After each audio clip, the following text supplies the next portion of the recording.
Hey, I'm home. As of 10 hours ago, I'm a free man. No more meds. Well, at least no antipsychotics. Don't gotta deal with Blackwood Correctional anymore. Oh, I forgot to mention the camera. My therapist told me that I should record myself when I feel the need to capture my emotional state at the time. It's supposed to help to see if I have any definitive triggers or respond to stimuli erratically or violently or otherwise. Something like that. When I send it to them, they'll blur my face for some privacy concerns, I guess. That's why I got this get-up on, too. Anyway, I wanted to show you guys me making some videos. One of them's gonna take like 3 weeks or so, so I'll keep you updated. Yeah. See you soon.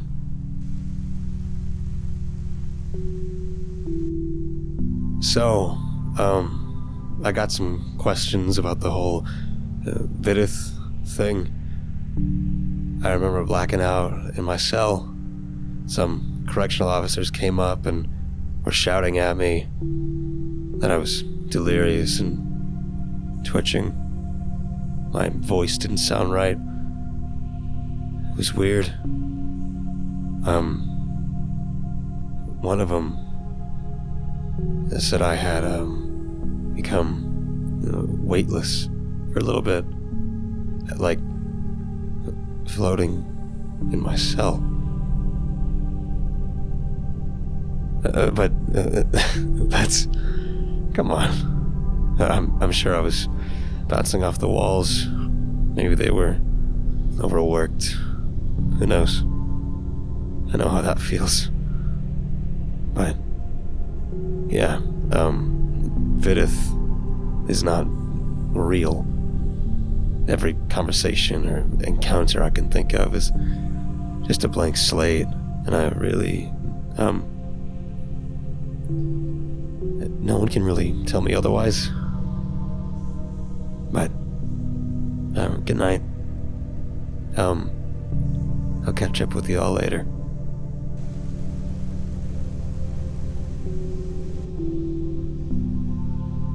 I am who I am.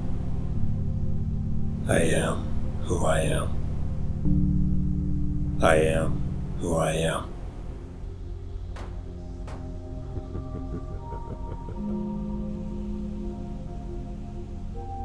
Okay, all done. I'm gonna get some sleep. I'll, see you guys later. So, I called my PCP. Got some pretty rough news. Apparently my anti-anxiety meds won't be here until later. So, I have a feeling this is gonna suck. Of course, I'll, keep you guys updated. Say this definitely elicits an emotional response, so I get brownie points for that. Yay me. Hopefully they show up soon. Talk later. Hey, I can't get my meds. I'm starting to see things. I really need something here, man. Well, what the hell am I supposed to do? I've been losing my patience at the drop of a hat. Everything feels impossible. I cannot do this. Just a few more days. There's been a shortage everywhere. Just take a deep breath. Oh. It'll all be alright. What the hell was that? I know it's frustrating. No. I'm not doing this. Shut up! Shut up!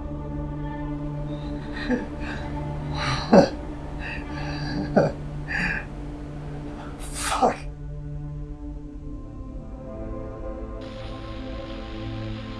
I am who I am. I am who I am. I am who I am. You are no one.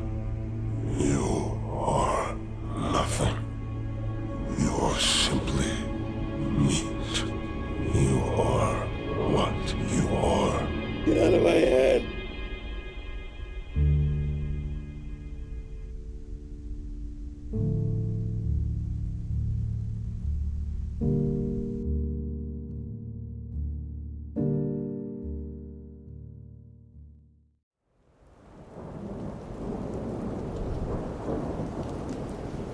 Part 1. The roar of the engine always makes me feel more alive. There's something about strapping yourself into a 4-engine beast, knowing you're about to fly headfirst into a swirling, screaming monster of a storm that gets the blood pumping. Most people think we hurricane hunters are crazy. Maybe we are, but someone's gotta be the one to fly headlong into the belly of the beast. I've been chasing storms since I could drive a stick. Grew up in the Panhandle where hurricanes are just part of life. Every summer it was a waiting game, watching the Gulf churn, knowing sooner or later something big would come roaring in. I'd be out there, too, in the thick of it. Probably with a beer in hand and some half-baked plan to ride it out. Typical Florida man stuff, I know. But we're all a little crazy down here. Maybe it's the heat. I joined the Navy as soon as I was old enough, served for over 20 years, ended my career with the rank of lieutenant commander, flying early warning reconnaissance missions over the Persian Gulf. After I left the Navy, I needed a new rush, something that made me feel the way those missions did. The National Oceanic and Atmospheric Administration was hiring, and hurricane hunting was about as close as I could get to flying into the unknown again. It's not exactly the same, though. Storms don't fire missiles at you. But hell, the way this one's growing, maybe it'll be the first. The storm came out of nowhere, a tropical depression barely worth a second glance yesterday morning. By lunchtime, NOAA was calling us in, saying this thing had blown up into a Category 5 faster than anything they'd ever seen. No name yet, didn't even have time to slap one on before it started heading towards Tampa. I glanced over the controls in front of me, my hands moving automatically across the switches and dials. Thunderchild, our P3 Orion, is an old bird, but she's seen more storms than all of us combined. She's loud, she's rough around the edges, but she gets the job done. Just like me, I suppose. I run my fingers along the edge of the throttle, feeling the hum of her power vibrating up through my palm. This is home. I lean back in my seat, cracking my neck from side to side, bracing myself. There's a certain stillness right before you take off. Right before you commit to punching through the kind of storm that chews up fishing boats and spits out rooftops like confetti. That's the moment when you remind yourself just how thin the line is between brave and stupid. "All right, Jax," comes a voice from the co-pilot's seat. "You good to go, or are you just gonna sit there and fondle the throttle all day?" That's Kat, short for Katrina. A fitting name for a hurricane hunter, though she'd probably slug me if I said that out loud. She's our navigator. Always sharp, always one step ahead of the storm. Her dark brunette hair is pulled back tight, like she means business, and she always does. I give her a grin. "Just savor in the moment, Kat. You know how it is. You Navy guys always gotta get so sentimental about everything," she says, shaking her head. I shoot her a side eye. "Hey, at least I get to fly with the big boys. You were too busy getting your Civil Air Patrol wings pinned on by your grandma." Kat doesn't miss a beat. "Better than being stuck on a ship praying to Neptune every night." "Touché." I shake my head, chuckling. Behind us, the plane creaks as Gonzo, our flight engineer, squeezes his way into the cockpit. If you ever need a guy who can duct tape a plane together mid-flight, Gonzo's your man. A native of Miami, he's built like a linebacker, all shoulders and arms, with a bushy mustache that twitches when he's concentrating. The guy has more certifications than I have bad habits. He slaps a hand on the back of my seat and leans forward between Kat and me. "All systems good to go, Kat," he grunts, his voice like gravel. "Engines look solid, fuel's topped off. If she falls apart, it won't be my fault." "That's why we keep you around, Gonzo," I say, flashing him a grin. "to remind us whose fault it is." Yeah, he mutters, squeezing himself back out of the cockpit, mumbling something about flyboys always blaming the wrench turners when things go sideways. Kat doesn't look up from her charts, but I can see the smirk tugging at the corner of her lips. A quiet voice crackles through my headset. "Hey guys, I've double-checked the radar. It doesn't make sense. It looks like the eye just grew another 20 miles in the last half hour. We're flying into something big." That's Sammy, our meteorologist. She's the youngest of the crew, fresh out of FSU with her master's and eager to prove herself. Sam's always got her nose in one of her monitors, pushing her glasses up, her freckled nose every few minutes. She may be green, but she has a good head on her shoulders. Her corner of the plane is a digital fortress, Screens, computers, and enough data feeds to give you a migraine. I can hear the nerves creeping in. I don't blame her. The numbers coming through don't make any damn sense. 20 miles in 30 minutes. Kat repeats, looking over at me. That's not possible. Yeah, we'll tell that to the storm. Sammy says, her voice a low hum over the static. I don't like that. Hurricanes have patterns. They may be destructive, but they're predictable, at least in some ways. This thing, it's like it's playing a different game. We don't know the rules. Well, we're not getting any answers sitting on the runway. I say, reaching up to flip the last couple of switches. The engines roar louder, and I feel Thunderchild vibrate beneath me, like a racehorse at the gate.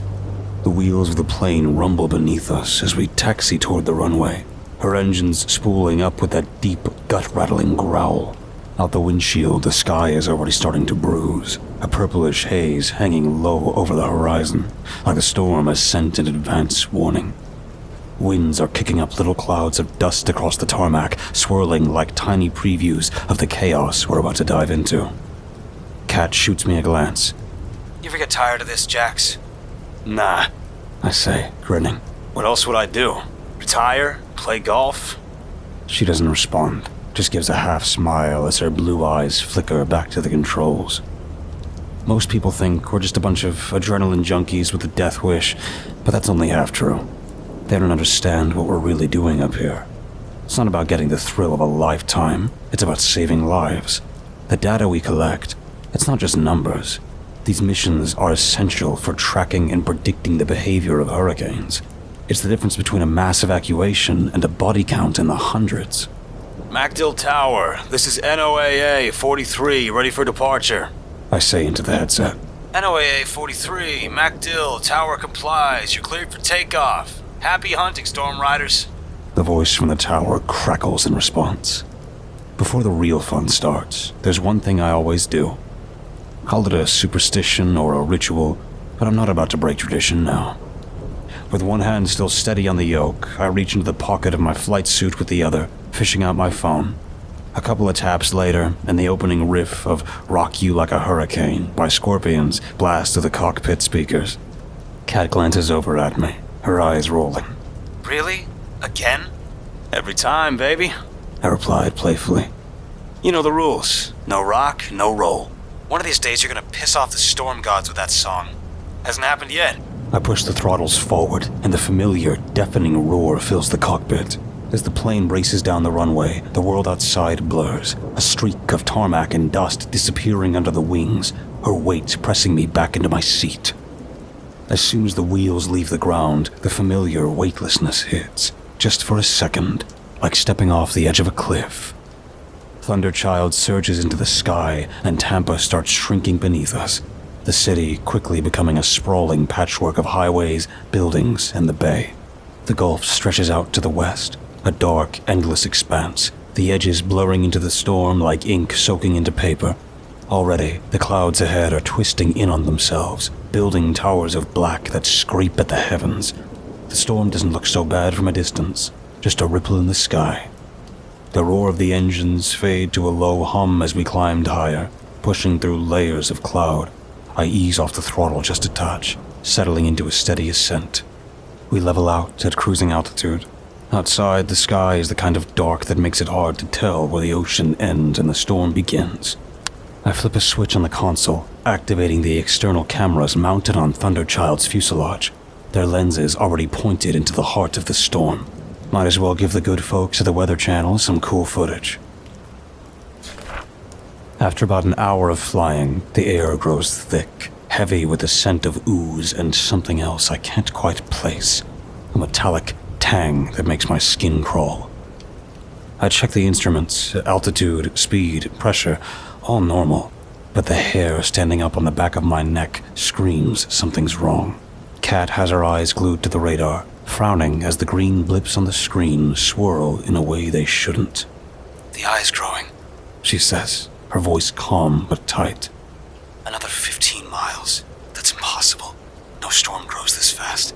Sammy's voice comes through the comms from her data corner in the back. I'm seeing it too, Captain.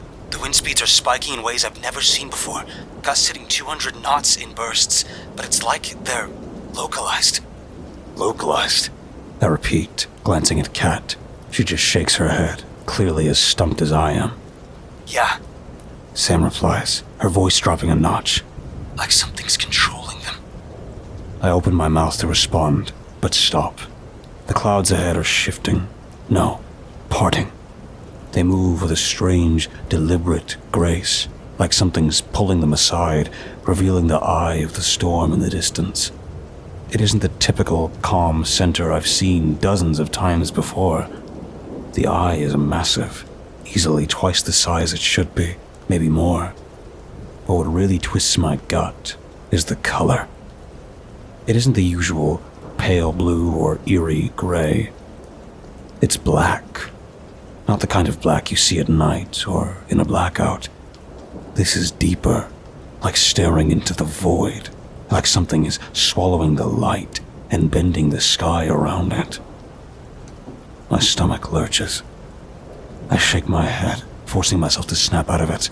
Now isn't the time to let some optical illusion mess with my head. All right, storm chasers, I say, my voice steadier than I feel. Let's do what we came here to do. Gonzo, prep the drop sondes. Kat, get us a stable flight path through the eye wall. Roger that, Cap. Gonzo calls through the comms, already moving to prep the drop sondes. Those little cylindrical probes are the bread and butter of our mission. The things that give us the real-time data on pressure, temperature, wind speed, all the stuff that makes up the heart of a storm. We'll drop them from the plane into the beast below, and they'll send back their readings as they descend through the storm. I bank the aircraft slightly, adjusting our approach to the eye.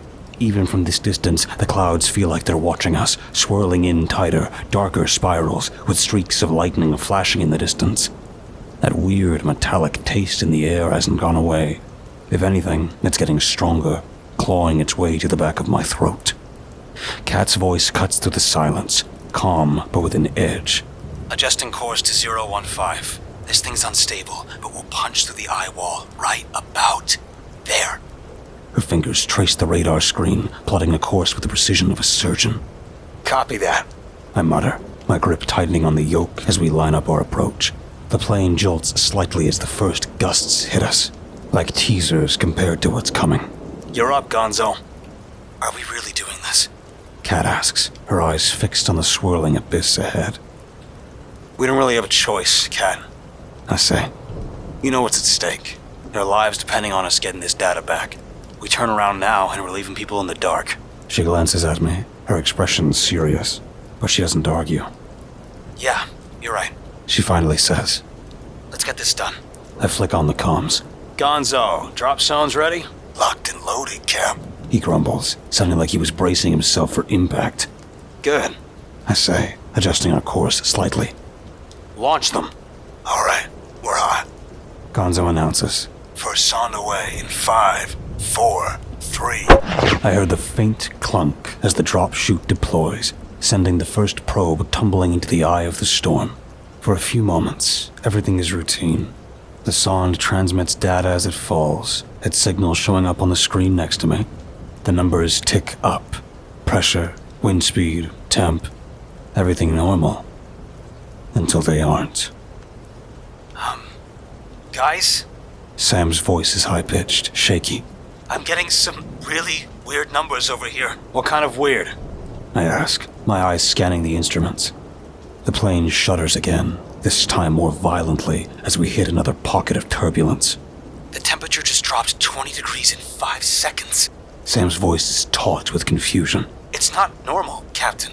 We're talking about a shift that would freeze a surface in minutes. And the pressure's spiking, then plummeting, like it's bouncing between two different storms. 2 storms. Kat shoots me a look. We're in the middle of one of the biggest cyclones on record. There's no way there's another one out here. Look at this. Sam's voice cracks with nervous laughter. Gusts of 240 knots, but only in specific pockets, like the wind's being funneled. I don't like this. Not one bit. All right, keep dropping the sondes, I say, forcing calm into my voice. We need more data. Maybe we're just seeing some freak anomaly. The second drop sonde tumbles into the abyss, and that's when everything started going haywire. The moment it leaves the chute, the plane lurches hard to the right, like an invisible hand has slapped us from the side. The controls buck in my hands, and I grit my teeth, forcing Thunderchild back into line. The turbulence hits like a freight train, throwing us around like we're a toy plane in a kid's hand. Then, the instruments go berserk. It begins with a slight flicker, just a twitch in the altimeter, a little blip in the airspeed indicator. At first, I think it's the turbulence playing games with the sensors, but then the twitch turns into a spasm. Every gauge on the dash starts to jump around like they're possessed. Altitude, 25,000 feet 1 second, 10,000 the next. Airspeed, it can't decide if we're cruising at 250 knots or hurtling through the sky at 600. The compass spins slowly, like it's searching for north, but can't remember where it left it. The yoke jerks under my hands, and the plane groans, metal protesting against forces it isn't built to handle. I wrestle with the controls, muscles burning, as the storm seems to close in around us. But it isn't just the turbulence. It's something else. A pull, like gravity flipped its switch, and is dragging us sideways into the belly of the beast. I can feel it in my gut, that sickening sensation you get when you're falling too fast. Except, we aren't dropping. Not really.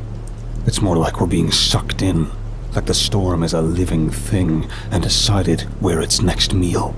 Cat, what's our heading? I shout out over the blaring alarms. Fuck if I know. She snaps back. Everything's gone nuts. Cap, we're losing control.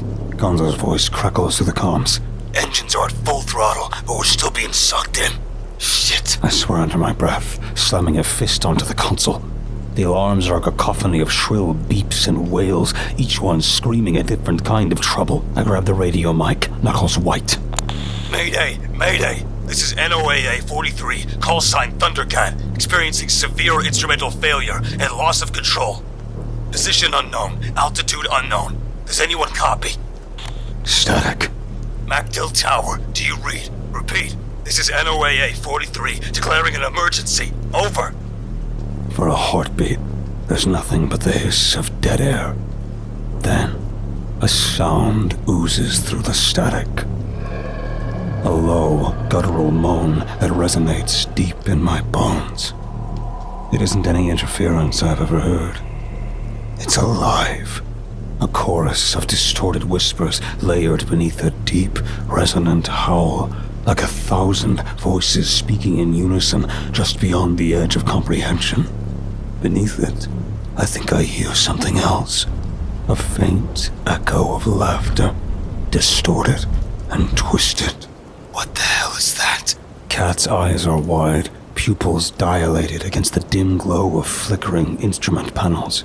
The yoke vibrates under my grip, the controls sluggish as if wading through molasses. Gonzo's voice comes over the intercom, strained and barely audible. Cap, we've lost hydraulics. Backup systems aren't responding. Keep trying. I bark back, fighting the urge to panic. Cat is frantically tapping on her touchscreen, trying to bring up any navigational data. Everything's offline, She says, her voice a thin thread. GPS, compass, radar, it's all gone. Switch to manual backups. I order, though deep down I know it won't help. The plane shudders again, a violent lurch that throws us against our restraints. Just hang on. I shout, wrestling with the yoke. The nose dips sharply. The instant we cross into the eye wall, it feels like the world folds in on itself. 1 second the storm is raging, pelting the outside of the cockpit windows with sheets of rain and wind battering us from every angle. The next, it's quiet. Eerily quiet. The storm outside disappears, swallowed by the blackness that stretches out in every direction. A void so complete, it feels like I've gone blind. The only thing anchoring me to reality is the dim glow of the cockpit lights, flickering weakly as if struggling to stay alive. We're not moving. Kat says, her voice barely more than a whisper now. I glance at the speed indicator. 0 knots. We're hovering, suspended in midair, with nothing below us, nothing above us. Just hanging in the void, like a bug trapped in amber. And then, the weirdest sensation hits me. Time stretches. It's the only way I can describe it. Everything slows down. Cat's breathing, the faint flicker of lights on the dash, even the low hum of the engines. It feels like minutes pass in the span of a single breath, like we're stuck in a loop where nothing moves forward. I check the clock on the dash. 14:36. Then, the clock rolls backward to 14:34. What the? I mutter under my breath. I look over at Kat, expecting her to crack some sarcastic remark, but her face is a mask of confusion. She opens her mouth to speak, but the words come out backwards, like someone had hit the reverse button on her voice. Then, just as suddenly as it starts, everything snaps back to normal. Time lurches forward, catching up all at once. The clock jumps to 4:38. Kat lets out a gasp, her hand flying on her chest like she's just been pulled out of deep water. That wasn't just me, right? No, I say, shaking my head. It wasn't just you. I grab the mic, toggling the switch. Sammy, Gonzo, you there? What's your status? Static buzzes back at me, a high-pitched whine cutting through the white noise. I tap the headset, hoping it's just a glitch. Sammy, Gonzo, you copy? Nothing. I glance over at Kat. Her face is pale, her dark blue eyes wide as they dart from the flickering gauges to me. She doesn't say anything, but I could tell she felt it too. The creeping dread that something was way off. I'll check on him, I say, unbuckling my harness. Take over for a minute. Sure you want me to leave me alone with your baby? She tries to joke, but her voice is strained, almost shaking. Yeah, you'll be fine, I say, forcing a smile. Just don't break her while I'm gone. The moment I stand, the weightlessness hits me again. It's subtle, like the gravity is lighter back here, or the plane herself isn't fully grounded in reality anymore. I shove open the cockpit door. I have to steady myself on the upper-head compartment before stepping into the narrow corridor that leads to the back of the plane. I move down the tight passage, the dim red emergency lights casting long shadows that dance across the walls with every slight shudder of the plane. The deeper I go, the more the familiar hum of Thundercat feels distant, like the noise is coming through a wall of water, muffled and distorted. The corridor ahead seems to stretch longer than it should. It isn't more than 30 feet from the cockpit to the operations bay where Sammy and Gonzo are, but as I walk, the distance keeps growing. The further I go, the narrower the hall becomes, the walls almost closing in. My hand brushes against the metal wall, but it isn't cool to the touch like it should be. It's warm, clammy, like the skin of something living. I reach the bulkhead door that leads to the operations bay, or at least I think I did. The label above it reads Operations, but the letters are jumbled, backwards, upside down, like some kind of twisted anagram. I blink hard, rubbing my eyes. Just fatigue, I tell myself. I reach for the handle, but the moment my fingers wrap around the cold steel, the door ripples. Like actual ripples. Waves spreading outward from where I touched it, distorting the surface like the metal has turned to liquid. I yanked my hand back, stumbling a step, my heart hammering against my ribs. Jesus, I mutter under my breath, taking a second to steady myself. Get a grip, Jax. I grab the handle again, this time ignoring the way it seems to pulse under my grip, and pull the door open. The moment it swings wide, I'm hit by a wave of cold air. I mean, freezing. It's like stepping into a walk-in freezer, and it knocks the breath out of me. The temperature drop is instant, sharp, like it's been waiting on the other side of that door. My breath puffs out in front of me in little clouds, swirling and hanging in the still air longer than it should. I step into the operations bay, and the first thing I notice, besides the bone-chilling cold, is the eerie silence. It's as if all the usual background hums and rattles of the plane have been swallowed up, leaving only the faint sound of my own breathing. But the real kicker is Gonzo and Sammy.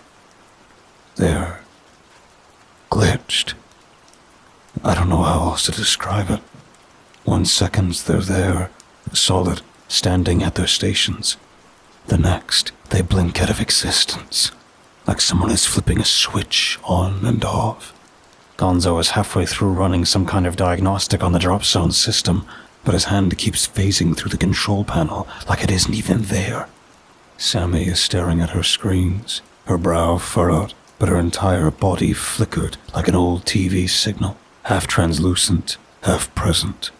I blink hard, thinking maybe it's a trick of the light or the cold messing with my head, but it isn't. It's real.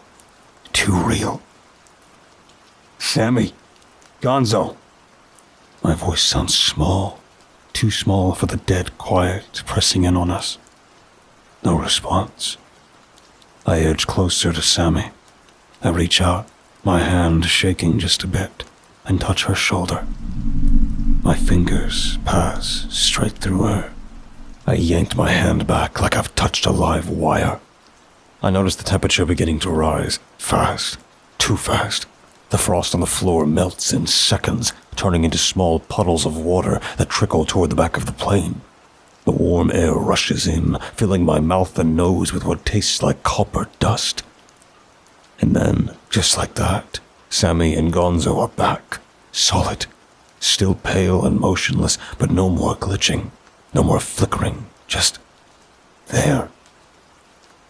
Gonzo. I try again, my voice steadier this time. He blinks slowly, like he's waking up from a deep sleep. He looks at me, then down at his hands, flexing his fingers like he's making sure they're real. Cap, he utters, what just happened? I'm about to answer when Sam gasps, loud and sharp, like she's just been pulled out of water. Her head snaps up, her eyes wide and wild, darting around the cabin. Her chest heaves as she sucks in air, her whole body shaking like she's just run a marathon. Sammy, are you okay? I ask, moving toward her. But before I can get close, she lets out a strangled cry. Her hands flying to her sides, gripping the armrest of her chair with white-knuckled intensity. She's sinking. Her seat, no, the floor beneath her, starts to warp, the metal bending and rippling like it's turning into liquid. Sammy's legs are already halfway into the deck, her boots disappearing into the floor like she's being swallowed by quicksand. Captain! She screams. Help! I lunge forward, grabbing her arms, trying to pull her free. My boots slip on the wet deck as I yank with everything I have, but it's like she's stuck in concrete. No matter how hard I pull, she keeps sinking, inch by inch, the metal rippling around her like water. Hold on, Sammy!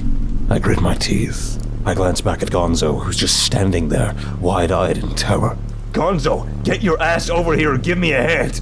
Gonzo snaps out of his daze the second I shout his name, and he rushes forward. His boots pound against the slick deck as he slides in next to me, his big hands wrapping around Sammy's arms. He gives me a quick nod, and we pull together. On 3, I growl, bracing myself. 1, 2, 3. We pull as hard as we can as Sammy's screams cut through the low hum of the plane, sharp and raw. She's waist deep now, and the metal around her legs shimmers like a black, oily liquid. Gonzo and I lean back, using every ounce of strength we have left, but it feels like trying to pull a tree out of the ground with bare hands. Sammy's face turns white, her eyes wide with terror as she claws the air, desperately trying to grip onto anything. The fear in her voice rattles me. I don't want to die, she sobs. You're not dying on my watch. I growl through clenched teeth. Then, just as her torso starts to disappear, there's a loud pop, like the sound of air being released from a vacuum. Sammy jerks upward, and Gonzo and I stumble backward, nearly falling over as she comes free from the deck with a sickening squelch. We crash into the bulkhead, Sammy landing on top of us, panting and shivering, her whole body trembling. I glance down to the floor, expecting to see the warped metal still trying to pull us in, but it's solid again, like nothing ever happened. I got you, kid, I assure her. Cat, what's your status up there? I grunt, still catching my breath. Sammy is huddled against the wall, her body shaking, tears streaking down her face. Jax, you need to get back here, now. Cat's voice crackled over the comm, shaky but insistent. You too good? I ask. Sam gives me a weak nod, though her eyes are still wide with shock. Gonzo doesn't say anything, just grumbled, rubbing a hand across his face like he's trying to wipe away whatever the hell just happened. Stay with her, I tell her, getting to my feet. I'll be right back. When I shove the cockpit door open, I see Kat hunched over the controls, her face pale, her dark hair falling loose from the tight bun she had earlier. She doesn't even look up when I come in, just motions toward the windshield. I follow her gaze, and that's when I see it. There, in the middle of the inky black sky, is a lightning bolt. Except, it's just hanging there, frozen. A jagged line of pure white, cutting through the void. It doesn't flicker or flash. It's like a photo, taken mid-strike. The air around it shimmers, pulsing slightly, and the hairs on my arms stand up, like I'm too close to something electric. Cat, I utter, not taking my eyes off the thing. Are we moving? Her fingers tap useless buttons on the control panel. Not by choice, she says. Engines are still dead. I grip the yoke. Not that it does any good. Any ideas? Can we override the system? Get some manual control? I'm rerouting power where I can, but electromagnetic interface is off the charts. It's scrambling everything, she says, her voice shaky. We're being pulled toward it, like some invisible current has hooked the plane. All right, enough of this Twilight Zone bullshit, I snap, grabbing the intercom mic. Gonzo, I need you to run a full diagnostic on Thunderchild. Whatever's going on, we need our bird back in working order. Think you can work your magic? His voice crackles back full of frustration. Cap, I've been trying. Systems are going insane down here. It's like she's got a mind of her own. We'll convince her to cooperate, I say. I don't know what's going on, but I'd rather not be sitting ducks. Kat and I try everything, from running power from the backup systems to doing a hard reboot of the entire plane. Nothing works. So, for the next hour, we do the only thing we can. Observe the anomaly, and try to figure out what the hell we're dealing with. Every time I check the instruments, they're still flickering, the compass still spinning like a drunk on a merry-go-round. The altimeter is useless, and our speed readouts keep jumping between 150 knots and 0. I stand up, stretching my legs and cracking my knuckles, and head toward the back.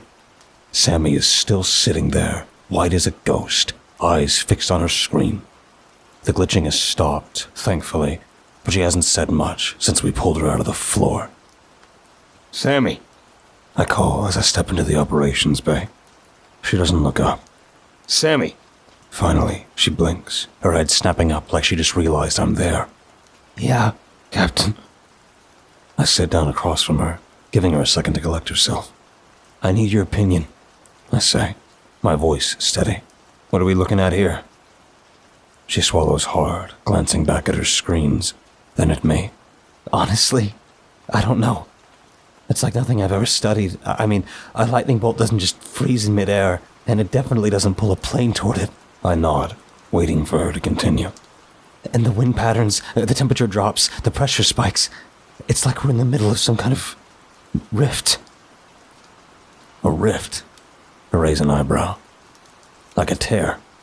Sammy nods, her fingers trembling slightly as she types something into her console. Most of the displays are blank, flickering in and out like they can't decide whether to give up or hold on.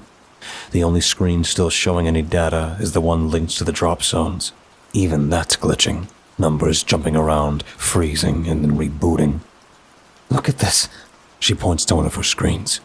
The data from the drop zones we launched before everything went bonkers. It's all over the place. But there's one consistent thing. Everything around us is bending. Gravity, time, electromagnetic fields, they're all being warped, stretched like taffy. I frown. You're saying we're flying towards some kind of tear in the fabric of the universe? She shrugs, pushing up her round rim glasses. I don't know how else to explain it. I lean back in my seat, letting that sink in. A tear in the universe. It sounds insane. But then again, nothing about today has been normal. I'm mulling over Sam's words when a low rumble vibrates to the floor. For a split second, I think we're about to hit another turbulence pocket, but then I hear a soft, familiar hum building beneath the noise. The engines. I'm on my feet and moving toward the cockpit before my brain even fully registers what's happening. Kat, tell me you're seeing what I'm hearing. She spins in her seat, her expression somewhere between disbelief and relief. Engines are spooling back up, Jax. I don't know how, but we're getting power back. I grab the yoke, feeling the weight of it in my hands again. There's still resistance, like something's dragging us, but it's lighter now. Come on, Thunderchild, I mutter under my breath. Don't let me down now. The controls slowly start to respond, the dials flickering to life, though they're still twitchy, like the plane's waking up from a bad dream. I glance over at Kat. She's tapping away at the navigation console, eyes darting across the flickering radar. We've got partial control, she says, her voice edging with hope. Not full power, but the instruments are stabilizing. Altimeter's reading 18,000 feet. Airspeed's climbing. 200 knots. Compass is still scrambled, but we're getting somewhere. I flick the intercom switch. Gonzo, what the hell did you do? Because whatever it was, I owe you a beer. His voice crackles through the speaker, loud and triumphant. Just give her a little love, Cap. Had to reroute some systems, bypass a couple of fried circuits, but we're back in business. For now, at least. For now wasn't exactly comforting, but I'll take it. We've been drifting in this bizarre limbo for hours, and any progress feels like a godsend. Good work, Gonzo. Let's hope she holds. I say, gripping the yoke tighter. I look over at Kat, who's scanning the radar with a sharp focus. Can we steer clear of that, whatever the hell that thing is? She shakes her head, biting her lip. It's still pulling us in. I'm giving her everything we've got, but it's like we're caught in a current. We can steer a bit, but we're still moving toward it. I exhale through my nose, staring out the windshield of the frozen lightning bolt, still hanging there like some kind of cosmic harpoon. The weird shimmer around it pulses, and for a second, I swear I see something moving inside it. Not a plane, not a bird, but something. A shadow. A shape.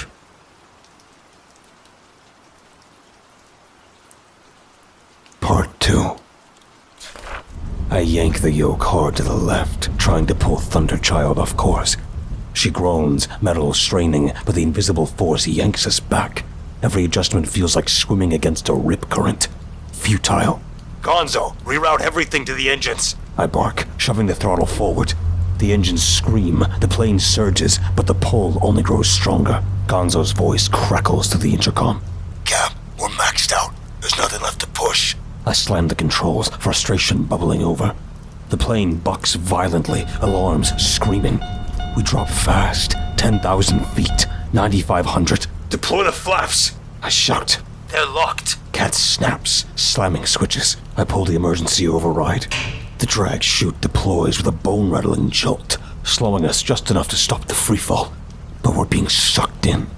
The bolt looms ahead, like the universe itself is splitting open, and something ancient is waiting inside.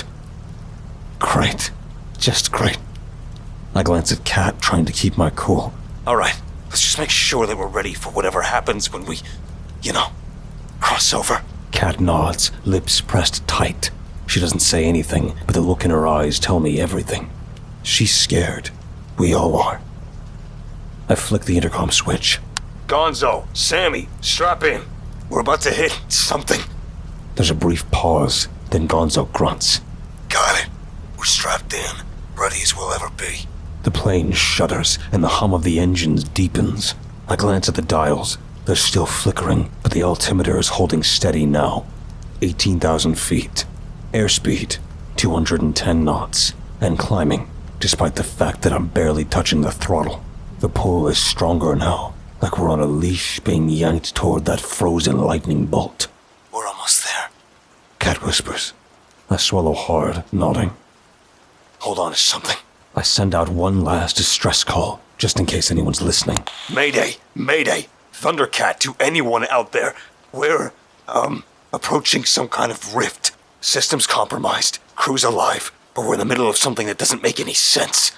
If you hear this, send help. Or don't. Not sure it matters anymore. Silence. The usual. I flick the intercom. All right, folks. Time to ride the lightning. Literally. I try for a half grin. but it dies on my face. No one's in the mood for humor. I kill the mic and exhale, gripping the yoke tight. The hum of the engines turns into a roar as the shimmer engulfs us. The world outside the windshield distorts, warping and stretching like we're being funneled into a tunnel of black and white. The second we cross into the rift, it feels like my entire body is being pulled apart at the seams. Not the way you'd think, though. It's not painful, exactly. It's like I'm being ripped apart and smashed back together at the same time. Every part of me stretched, pulled thin like dough, then compressed into a space that shouldn't exist.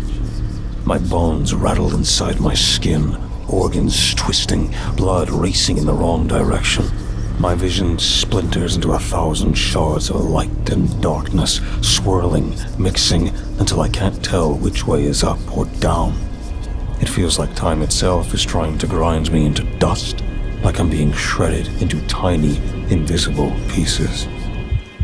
For a second, a heartbeat, maybe. I'm nothing. No sound, no light, no feeling. Just a void.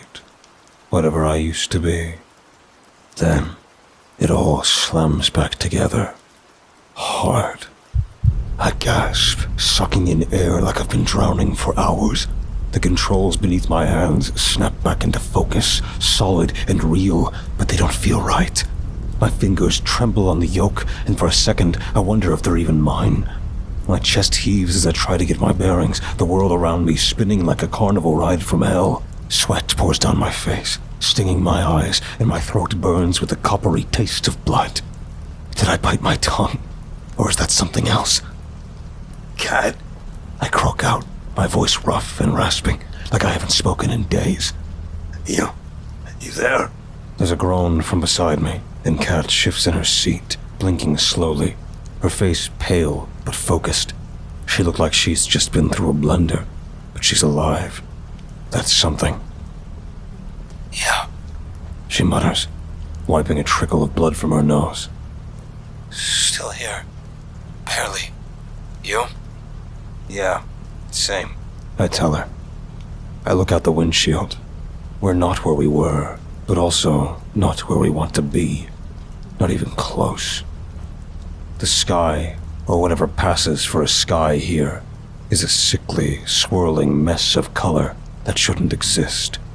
Purples, greens, and reds, all twisting together like oil on water, casting eerie shadows that flicker and pulse with every heartbeat.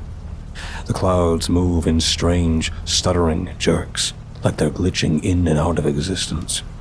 Lightning cracks to the sky in slow motion, snaking lazily from horizon to horizon. I flick the intercom.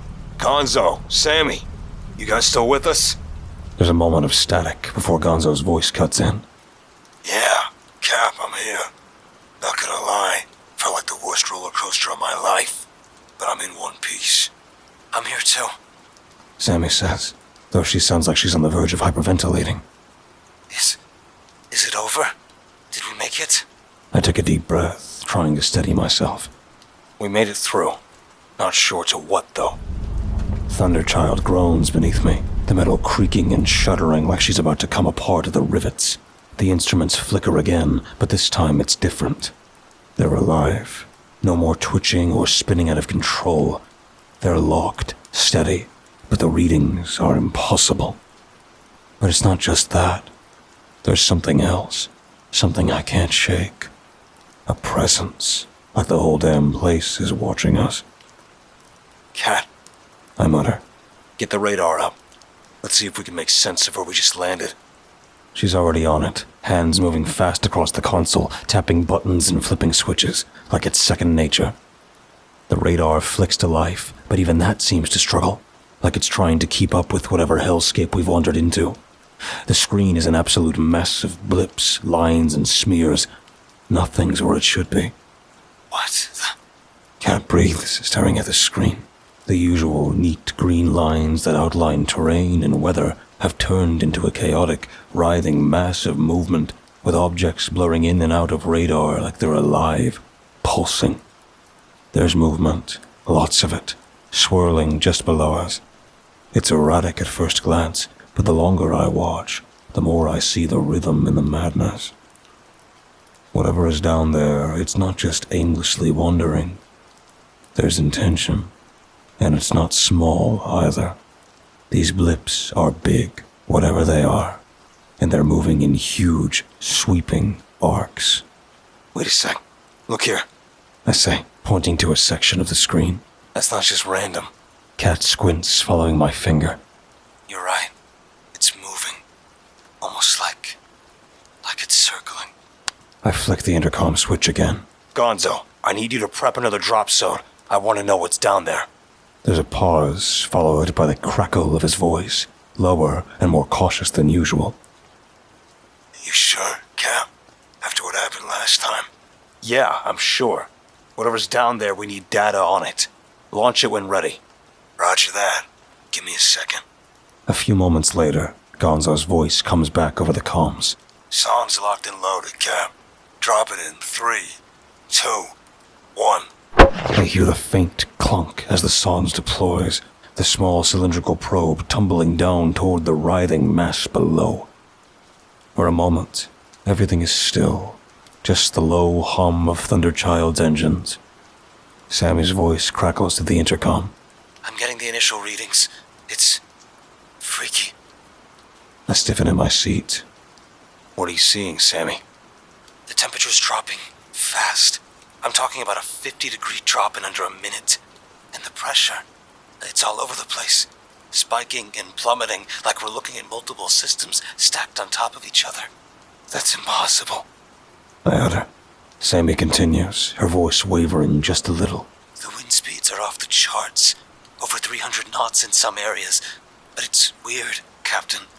The winds are consistent. They're concentrated. Almost like tunnels of air being funneled in specific directions. Funneling towards what? I ask. I don't know. There's something else, though. Sammy hesitates. The electromagnetic field it's fluctuating. It's pulsing, like something's manipulating it. Activate the camera on the sonde, I say. Let's see what we're dealing with. A few seconds pass, and then Sammy's voice comes back, laced with nervous energy. Camera's live.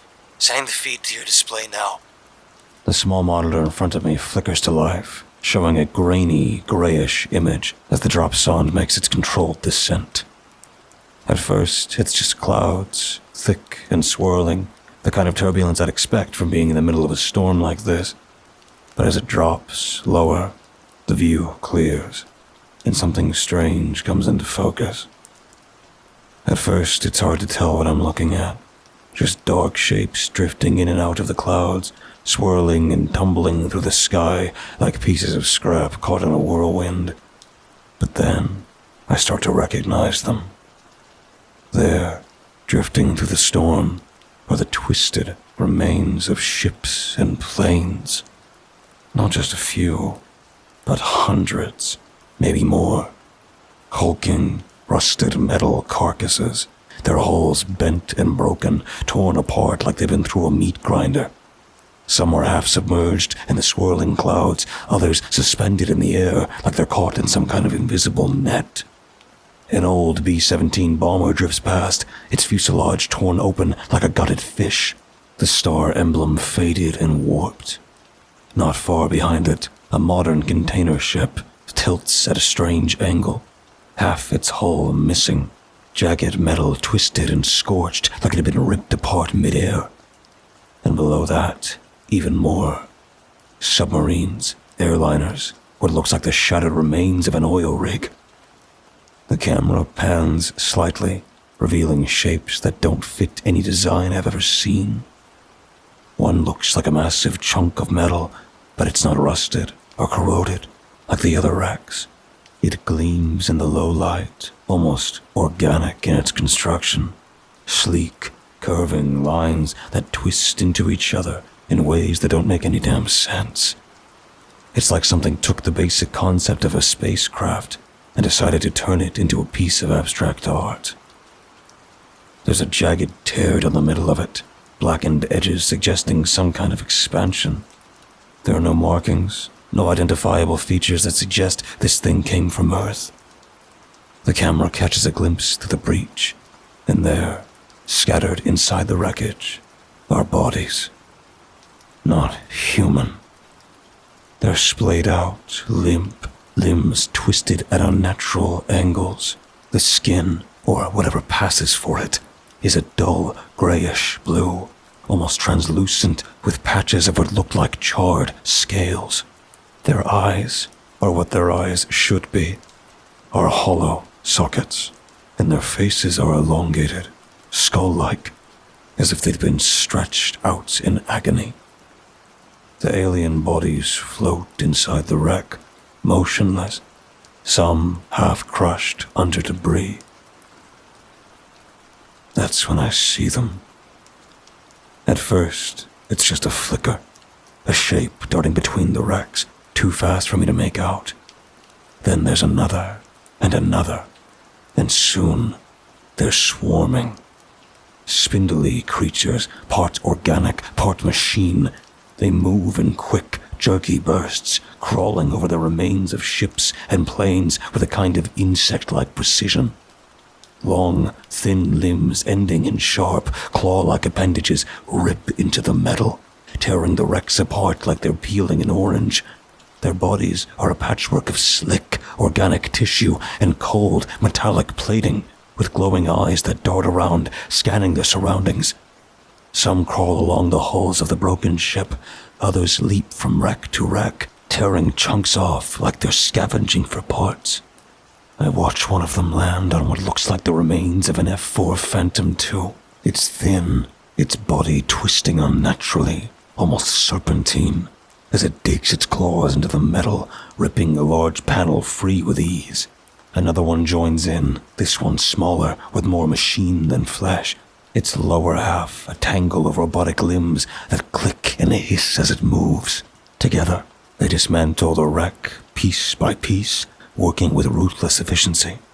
They're eerily coordinated, too, like a swarm of insects that knows exactly where to move and what to take.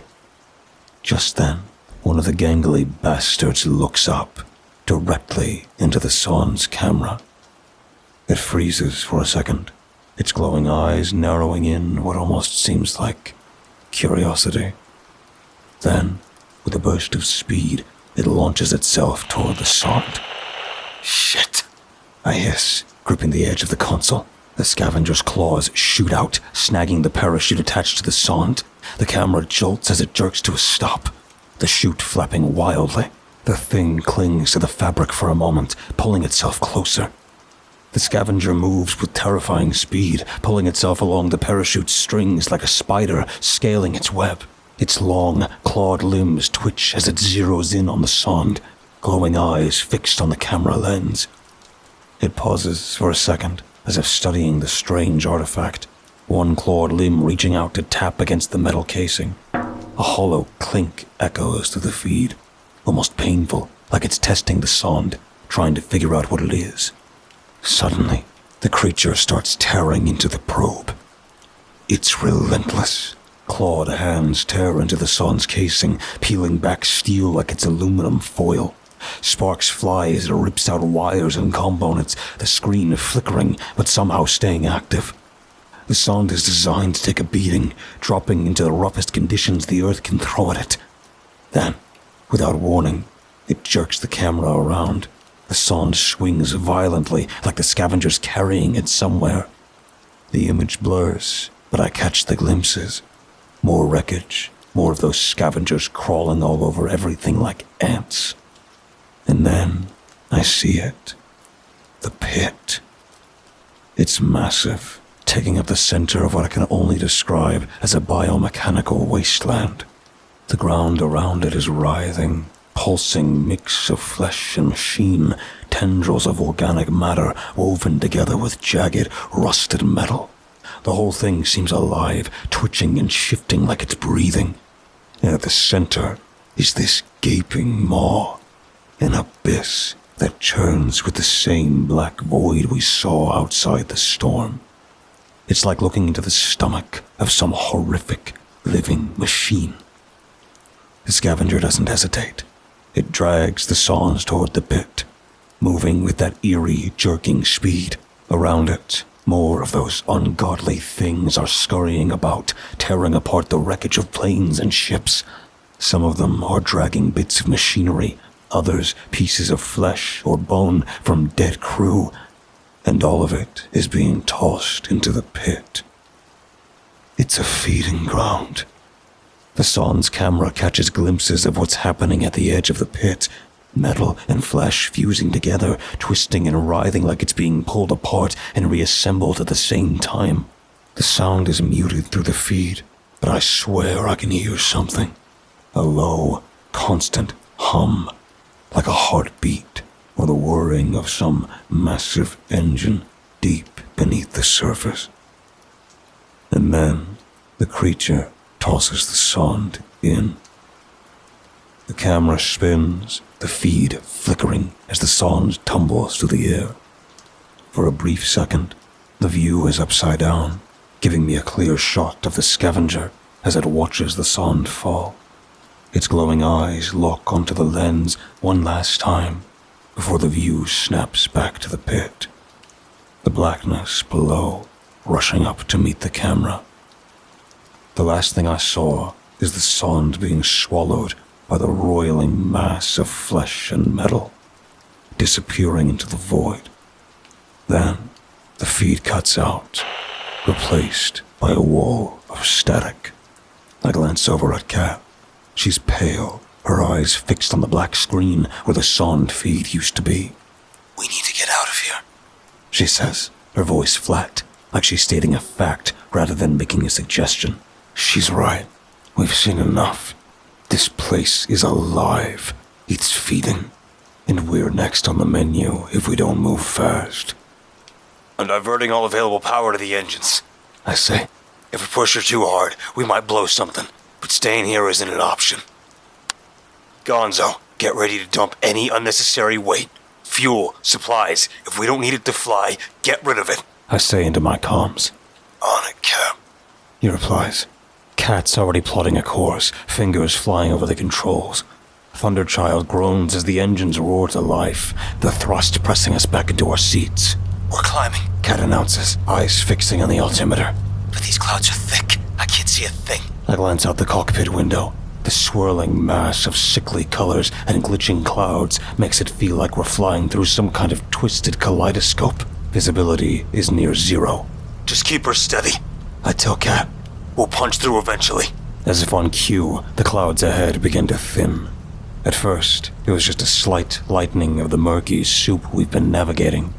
Then, suddenly, we break through into a clear patch. The abrupt change is jarring. One second, we're enveloped in that nightmare haze. The next, we're out in the open. The sky here is different. It's not the familiar blue I'm used to, but a deep, unsettling crimson that stretches in all directions. It's as if the entire atmosphere is bathed in the light of a perpetual sunset, casting long, distorted shadows over everything. But the real problem isn't above us. It's below. Without the cover of the clouds, we're exposed. The grotesque landscape sprawls beneath us in all its horrific glory. And now, without the veil of the storm, we're a shiny metal bird against a blood-red backdrop. "They know we're here," I whisper. As if in response, the radar starts pinging like crazy. Kat's eyes widen as she scans the screen. "We've got movement," she says. "Lots of it, and it's heading our way." I look out the side window and my stomach drops. The creatures below are stirring. Swarms of those monstrosities are shifting their focus from the wreckage and turning their heads upward, towards us. One by one, the scavengers begin to move. They gather atop the highest wrecks, their bodies twitching and convulsing. Then, with a series of grotesque snaps and pops, wings begin to sprout from their backs. Not elegant, bird-like wings, but jagged, skeletal structures, draped in tattered, translucent membranes. Some are metallic, others appear more organic, like the wings of some monstrous insect. The creatures begin to take flight. They ascend in swarms, moving with an unsettling synchronicity. Their wings beat erratically, making them lurch and jerk through the air in a way that defies the laws of physics. They shouldn't be able to fly, but here they are, in their fast. Incoming at 6 o'clock. Cat shouts. I glance at the mirror. The swarm is gaining on us, a writhing mass of metal and flesh hurtling through the sky. The way they move, it's like they're glitching forward, covering impossible distances in the blink of an eye. Brace yourselves. I call out. This is gonna get rough. I throw Thunderchild into a sharp left bank, aiming to outmaneuver the swarm. The plane groans under the strain, but the scavengers mirror our turn effortlessly, their twisted forms cutting through the air like knives. Descending fast. I shout, pushing the yoke forward. We dive steeply, the altimeter spinning as we plummet. The hope is they'll overshoot us, but they adjust almost instantly, matching our speed and angle. They're sticking to us like glue. Cat exclaims. Initiating a serpentine flight path. I announce, weaving the plane left and right in tight, rapid movements, trying to shake them off. The G-forces slam us against our seats, but the swarm remains unfazed, gliding through the maneuvers with unnatural agility. Nothing's working. I growl, sweat dripping down my forehead. It's like they know our every move. You need to think unpredictably. She suggests. Do something they'd never expect. I shoot her a look. Like what? Fly upside down and do a loop-de-loop? Go for the clouds. She says, her eyes locked on the radar. The clouds. I glance at her, then at the thick, swirling mass of sickly, glitching storm clouds below. You want me to dive back into that mess? She nods. If we stay out here in the open, they'll catch us. But if we dive into that soup down there, we might shake them. It's a crazy idea, but then again, everything around this mission has been insane. I bank hard to the left, pointing Thunderchild's nose toward the thickest part of the cloud cover below. The plane groans in protest, the engines roaring as I push her into a steep dive. Hold on! I shout, my hands steady on the controls. The altimeter spins wildly as we plummet toward the swirling clouds, the scavengers still in hot pursuit. I can see them in the rear view, flickering in and out of sight, their glowing eyes locked on us, their wings flapping furiously. The clouds rise up to meet us like a living wall, swirling and pulsing with that eerie, unnatural energy. The moment we plunge into the storm, everything changes. The outside world disappears, swallowed by the dense mist. The swarm vanishes from sight, their pursuit lost in the thick haze. They're still coming. Cat shouts, glancing at the radar. The swarm's still there, those freakish things closing in, glitching through the air like they're folding space around them. I can practically feel them crawling up my back. But then, something shifts. One by one, the blips on the radar slow. Not all at once, but gradually, like they're losing interest. I glance at Cat, who's staring at the screen. The swarm hesitates, wings twitching as they hover just outside the cloud cover, like they've hit an invisible wall. Then, just as suddenly as they started, they stop. Wait. Cat mutters, her eyes flicking between the radar and the windshield. They're turning back. I blink, half expecting them to rush us at the last second, but no. They're retreating, descending back toward the wreckage below like we never existed. It's as if we've vanished into the storm. The radar clears up. No more blips, no more twitchy wings slicing through the air. I ease off the throttle, my grip loosening on the yoke, but my heart's still hammering in my chest. What the hell just happened? I asked, glancing over at Kat. Why'd they stop? She shakes her head, staring out into the swirling gray. I don't know, but it's like they forgot about us. Like mindless. Like mindless drones, I say, finishing her thought. They were hunting us like prey, but the moment we disappeared, they lost track, like they don't have the ability to think beyond what's right in front of them. Kat turns toward me. They weren't pursuing us. Not really. They were responding to us, like they were programmed to attack anything that moves. Like an automated defense system, I say. We're a hive mind. They only engage when something gets too close. They're just reacting to immediate threats, like guard dogs. Okay, I think we're in the clear for now, I declare cautiously. My fingers are trembling a little as I loosen my grip on the yoke, but I try not to let it show. We've got breathing room. At least for a minute. I glance at Kat. Get the autopilot up. Let's lock in a course for now. She doesn't argue, her fingers moving frantically. The system beeps, and a dull, metallic voice confirms the autopilot is engaged. Thunderchild hums along, a bit more stable now. All right, everyone listen up. Crew meeting in the cockpit. We need a plan, and we need it now. I say into my comm.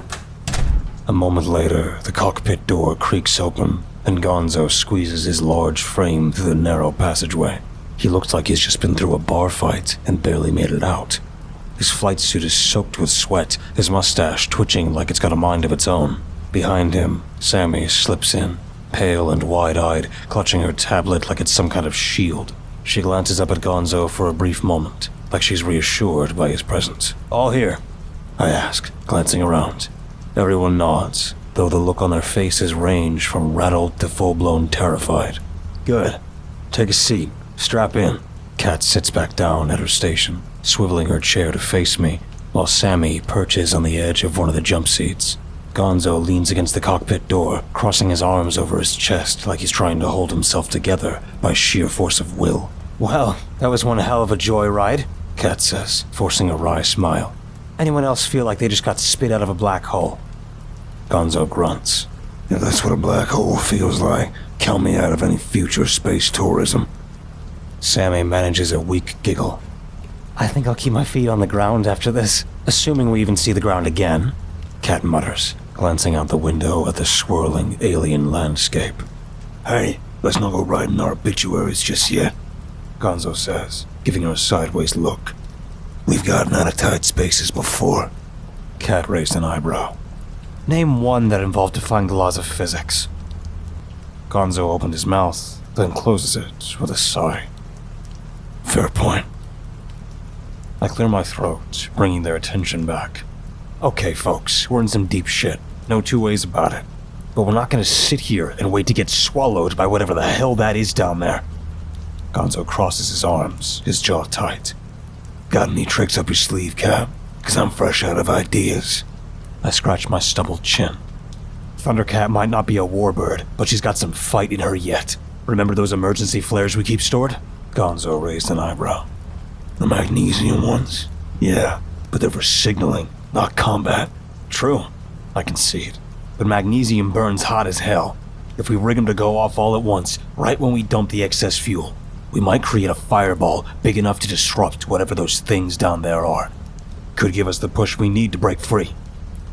Sammy shifts in her seat. But what if it just makes them mad?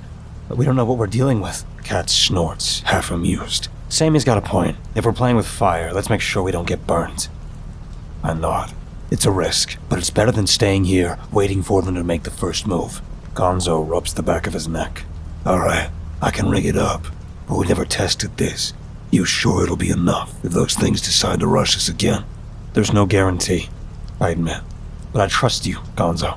You've gotten more done with less.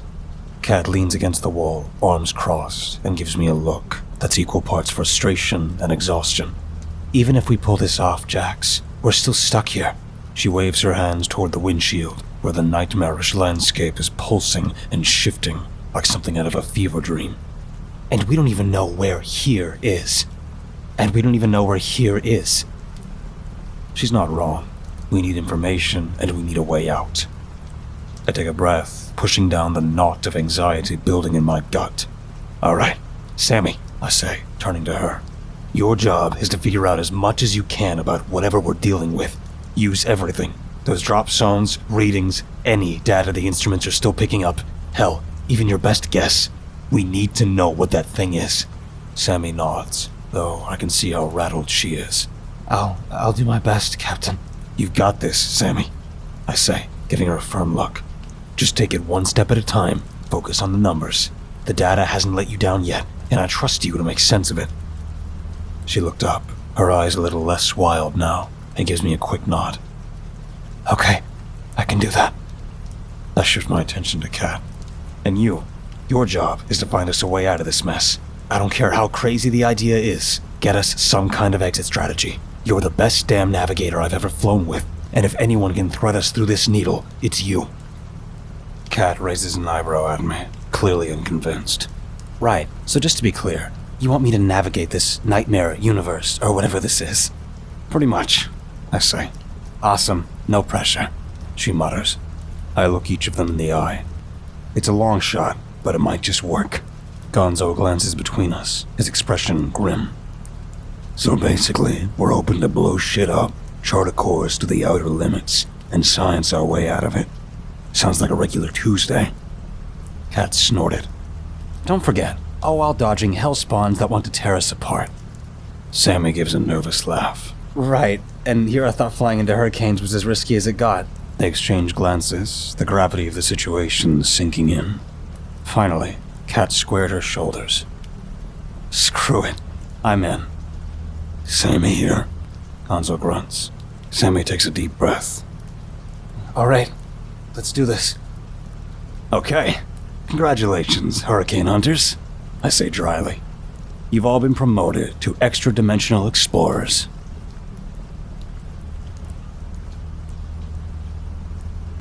Part 3. The hum of the Thunderchild's engines settles into a steady rhythm, but it's far from comforting. It's the sound of a machine on borrowed time, held together with duct tape, adrenaline, and whatever scraps of luck we've still got. Kat's already back at the navigation console, chewing on gum and squinting at the flickering screens. Sammy is buried in her data feeds, fingers flying as she tries to make sense of numbers that shouldn't exist. Gonzo's back in the cargo bay, prepping the emergency flares and muttering curses under his breath. Captain? Sammy says softly, not looking up. Yeah, Sammy. I step closer, noticing the furrow in her brow. I've been analyzing the atmospheric data, she begins, and I think I found something odd. How odd? I ask, peering over her shoulder at the streams of numbers and graphs. Sammy adjusts her glasses. It's subtle, but I think I found something. There are discrepancies in the atmospheric readings, tiny blips that don't match up with the rest of this place. They appear intermittently, like echoes. Echoes? I repeat. Echoes of what? She finally looked up, her eyes meeting mine. Echoes of our reality. She flips the tablet around to show us. Look, here. These readings are from our current location. The atmospheric composition is, well, it's all over the place. Gases we don't even have names for. Electromagnetic fluctuations off the charts. But every so often, I pick up pockets where the atmosphere momentarily matches Earth's. Nitrogen, oxygen levels, even the temperature normalizes for a split second. Kat swivels in her chair, casting a skeptical glance towards Sammy's screen. It might just be the instruments acting up again. I thought so at first, Sammy admits. But I've accounted for that. The fluctuations are too consistent to just be background noise. These anomalies appear at irregular intervals, but they form a pattern when mapped out over time. Pattern? I ask. Yeah. Sammy takes a deep breath. I think our reality, our universe, is seeping through into this one. Maybe the barrier between them is thin in certain spots. If we can follow these atmospheric discrepancies, they might lead us to a point where the barrier is weak enough for us to break through. I exchange a glance with Kat. So it's like a trail? Exactly. Sammy nods, her eyes lighting up. Like breadcrumbs leading away from here. Can we plot the path? I ask cautiously, not wanting to get my hopes up. Sammy hesitates. I'm not entirely sure yet. We'd need to adjust the spectrometers and the EM field detectors to pick up even the slightest deviations. I turn to Kat. That sounds tricky. Do you think you can handle it? She shrugs. Tricky is my middle name. Besides, it's not like we have a lot of options. Good point, I concede. Start charting these anomaly points. If there's a way out, I want to find it ASAP. I leave them to their work and head to the rear of the plane to check on Gonzo. I find him elbow deep in wires and circuitry, his tools spread out like a surgeon's instruments. I crouch down next to him, grabbing a wrench off the floor. Here, let me give you a hand. He grunts a thanks, wiping his forehead with the back of his hand, leaving a streak of grease behind. I twist a bolt, securing one of the flare brackets. I feel the bolt tighten under my grip. My hand slips on the metal, and I curse under my breath, wiping the sweat off my brow. Gonzo looks over at me, like he's about to say something, but for once, he keeps his mouth shut. These flares better work, I mutter, trying to sound casual. but my voice comes out tight, like someone's got a hand around my throat. Gonzo glances up, his face smudged with grease. It's a jerry-rigged mess, but it'll light up like the 4th of July. Good man, I say. Keep it ready, but we might have another option. I fill him in on Sammy's discovery. He listens, then scratches his chin thoughtfully. So, we're following ghosts in the machine, huh? Can't say I fully get it, but if it means getting out of this place, I'm all for it. Hear, hear. I agree. Gonzo catches the uncertainty in my tone. Of course he does. He makes no jokes, though. No snide remarks. Just two guys sitting too close to the edge, and both knowing it. You alright, Cap? He asks, low enough that no one else in the cabin would hear. I almost brush it off. Almost. The old me, the Navy me, would have told him I'm fine. Cracked a joke about needing a vacation in Key West when this is over, but there's no over yet. And something about the way Gonzo's staring at me, like he's waiting for the bullshit. I can't give it to him. Not this time. I let out a long breath. Not really, man. I admit, twisting the wrench one more time just to give my hands something to do. I'm not alright. I'm scared shitless. Me too, he says, quiet after a moment. But hell, Cap, if you weren't scared, I'd be really worried about us. I nod, chewing the inside of my cheek. There's something oddly grounding in that, knowing it's not just me, that the guy rigging explosives next to me is holding it together by the same frayed thread. You think we'll make it out? I ask before I can stop myself. It's not a captain's question, and I hate how small it makes me sound. Gonzo doesn't answer right away, just leans back on his heels, wiping his hands on his flight suit, staring off into the port view window. My grandpa was a pilot on a shrimp boat out of Santiago when Hurricane Flora rolled through in '63. His crew got caught up in the middle of it. Whole fleet went down, one boat after another, swallowed by waves taller than buildings. They thought it was over, figured they were goners. Gonzo shakes his head. Abuelo's boat was the only one that came back. The boat was battered as shit, but he brought her home. I wait, expecting more, but Gonzo just gave a tired grin. When they found him, I asked him how they survived. All he said was, "Seguite moneando." I kept steering. He meets my gaze. I can't say we'll get out of this, Cap, but if we do, it'll be because we don't stop. I nod, standing up. All right then, let's keep steering. I slip back to the cockpit.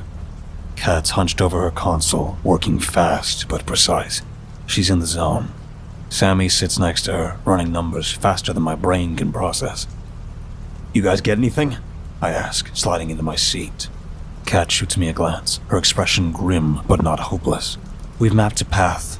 She taps the monitor, showing a jagged line of plotted coordinates. See these blips? Each one is a brief atmospheric anomaly. Your breadcrumbs. We'll have to hit them exactly to stay on course. Too high or too low, and we lose the signal. And probably a wing. How tight are we talking? I ask, already knowing I won't like the answer. Less than 100 feet margin at some points. She says flatly. It's not impossible, but it's damn close. Flying by the seat of our pants, huh? I mutter. Kat smirks, though there's no humor in it. More like walking a tightrope across the Grand Canyon, and someone's shaking the rope. And that someone? I glance at the radar. They're still out there? Not close, but they're circling, Kat says. It's like they know we're up to something, even if they can't see us right now. Like a goddamn game of hide and seek. I take a deep breath. Let's do this.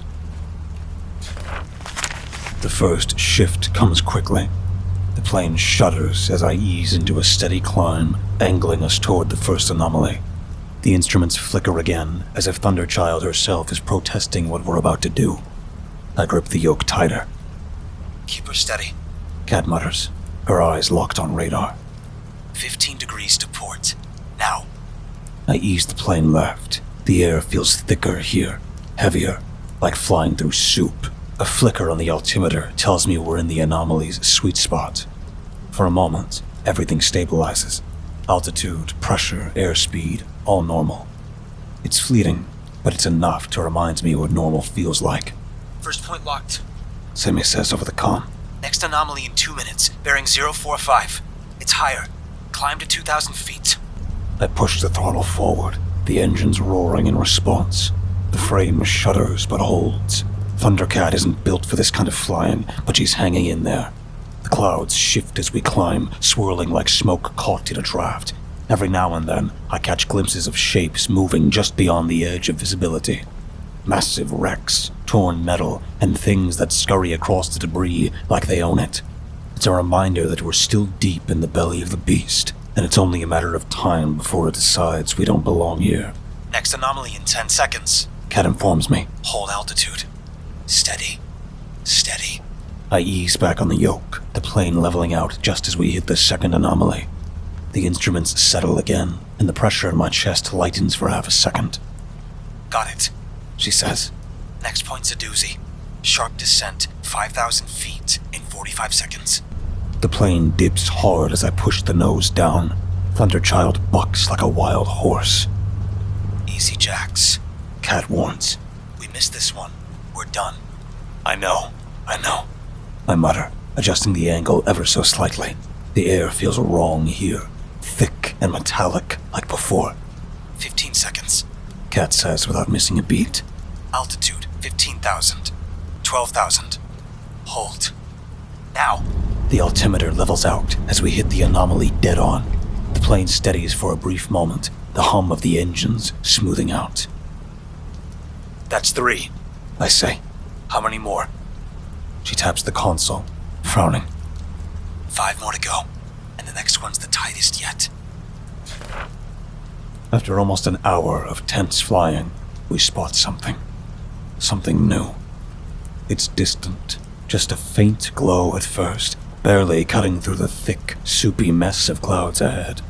At first, I think it's another trick of this nightmare world, some kind of mirage ready to yank us into a deeper pit. But then, as we bank the plane to line up with the next anomaly, the glow sharpens. Sammy, what's the data say?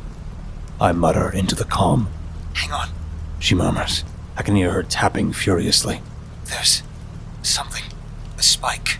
High energy EM field ahead. She pauses, like she doesn't trust what she's reading. It could be an exit point. Cat raises an eyebrow. Could be. That doesn't sound reassuring. Sammy lets out a nervous laugh. Welcome to my world. I grip the yoke tighter, eyeing the glow ahead. It's a soft, bluish-white hue, flickering like the light at the end of a long, dark tunnel. It's subtle, but it's there. We're almost there. Cat says, her voice tight. She doesn't sound convinced. Almost might as well be a curse word out here. Almost is what gets you killed. Sammy's voice crackles through the comm. I'm tracking some turbulence around the exit point. Massive energy spikes. If we get this wrong, we might, fold. Fold? Gonzo barks from the cargo bay. What the hell do you mean, fold? Sammy stammers, her fingers clattering on the keyboard. I mean, time and space might collapse on us, or we could disintegrate, or get ripped apart molecule by molecule. I'm not entirely sure. It's all theoretical. Well, ain't that just peachy? I mutter under my breath, easing back the throttle. Hold on to your atoms, everyone. We got one shot. Cat is plotting our path down to the nanosecond. You've got a 30-degree window, Jax. Miss it by a hair, and we're part of the scenery. Piece of cake. Piece of something. I mutter. I take a deep breath. My palms stick against the yoke. All right, team. This is it. We stick to the plan, hit that exit point, and we're home. Cat gives a terse nod. Coordinates locked. Just keep her steady. I glance at the glowing point ahead. It's brighter now, pulsing like a beacon.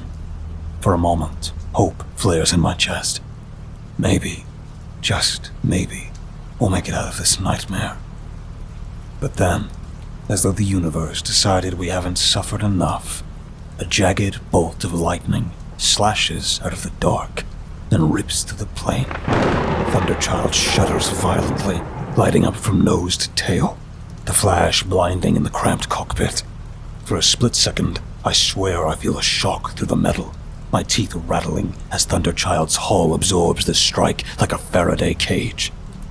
The lights flicker, and every panel blinks out before grudgingly stuttering back to life. Alarms are wailing, and every gauge on my console is spiking. The lightning fades, but a new warning chime pings on Kat's console. She doesn't look at me, just grimaces and mutters. They see us. Out of the corner of my eye, I see them. Dark shapes in the clouds, moving toward us, fast. I glance at the radar. It's lit up like a Christmas tree. Hundreds, no, thousands. Swarms of those biomechanical nightmares converging on our position from all directions. My gut tightens. How long until they reach us? 2 minutes, maybe less. She replies. Of course. I mutter. They couldn't let us leave without a proper goodbye. Can we still reach the exit point? I ask, swerving to avoid a cluster of incoming hostiles. She shakes her head, eyes darting between screens. Not without going through them. They're converging right over our trajectory. Then we go through them, I say, setting my jaw. I push the throttle to its limit. Thunderchild's engines roar in protest, but she responds, surging forward. Are you fucking insane? Kat exclaims. Probably. We don't have a choice. The scavengers descended on us like a plague of locusts, their twisted bodies flickering in and out of sight, glitching closer with each passing second. As they swarm, smaller, more compact creatures launch from their ranks, catapulting through the sky toward us like organic missiles. I take a look at the radar and see one of those wicked bastards locking onto us, barreling through the clouds with terrifying speed. The memory crashes over me like a rogue wave. Persian Gulf, an Iranian Tomcat banking hard, missile lock warning blaring in my ears. I still remember the gut punch realization that an AIM-54 Phoenix was streaking toward our unarmed E-2 Hawkeye. That sickening moment when you realize you're being hunted and the hunter knows exactly how to take you down. It's either dodge or die. It's the kind of scenario I hoped I'd never live through again. Incoming at 3 o'clock. Kat shouts.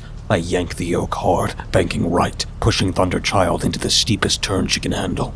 The frame groans in protest, metal straining under the G-forces, but the creature rockets past, just barely missing the fuselage. It screams by with a sound like tearing steel, close enough for me to see its spiny limbs clawing at empty air. Then, another one hits us out of nowhere. The entire plane lurches as the thing slams into the right wing, and I feel the sickening jolt of impact ripple through the controls. Shit, it's on us!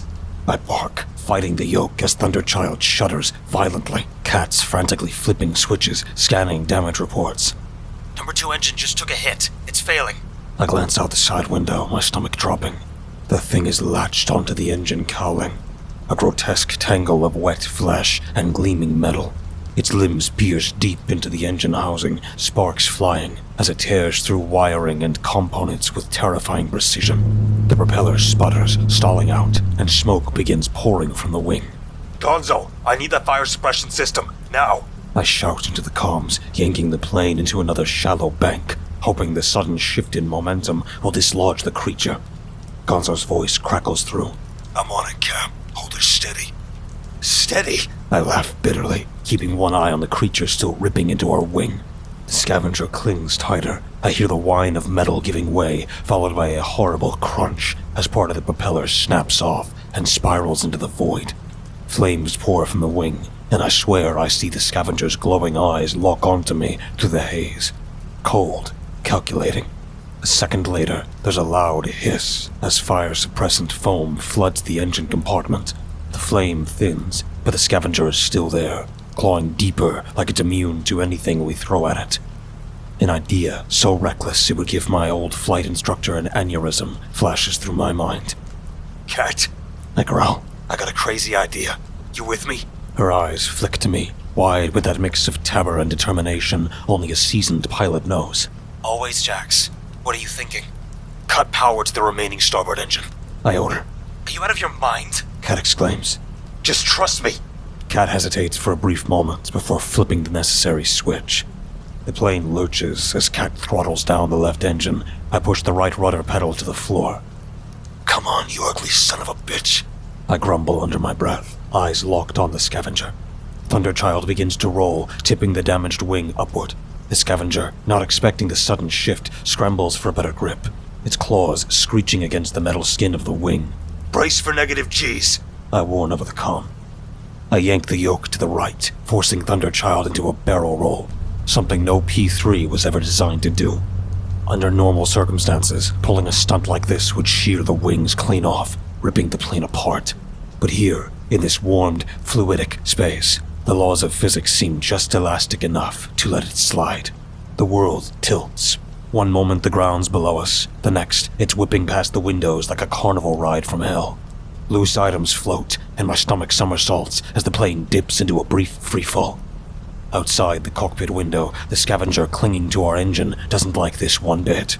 It screeches, a bone-chilling sound that cuts through the roar of the engines and claws desperately at the wing to keep its grip, but the sudden momentum shift catches it off guard.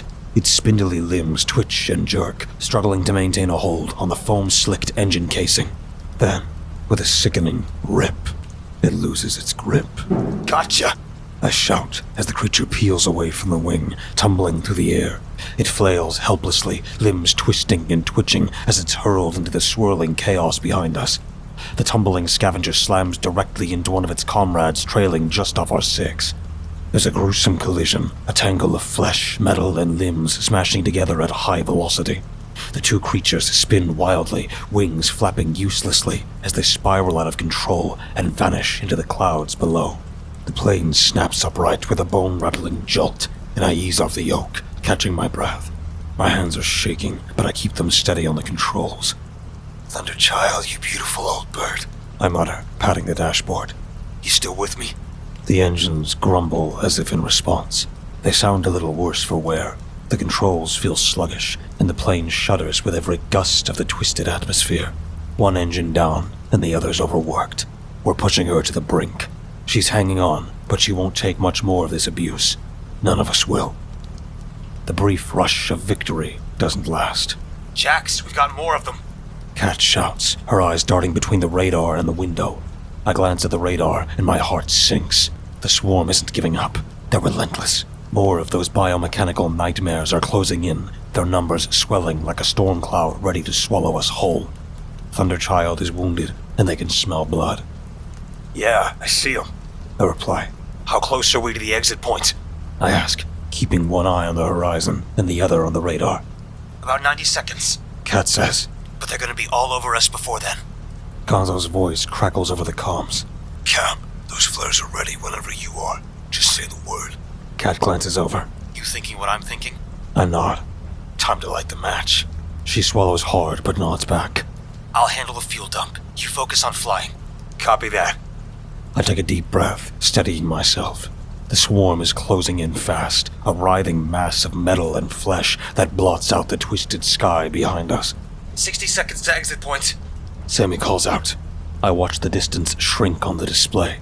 We need to time this perfectly. Cat, get ready. I say. Fuel pump standing by. She confirms. Wait for it. The Scavengers are almost on us now, the closest one just a few hundred yards back. Come on, a little closer. I mutter. Jax, they're right on top of us. Cat warns. Just a few more seconds. The leading edge of the swarm is within spitting distance. Now, dump the fuel. Cat flips the switch, and I hear the whoosh as excess fuel pours out behind us, leaving a shimmering trail in the air.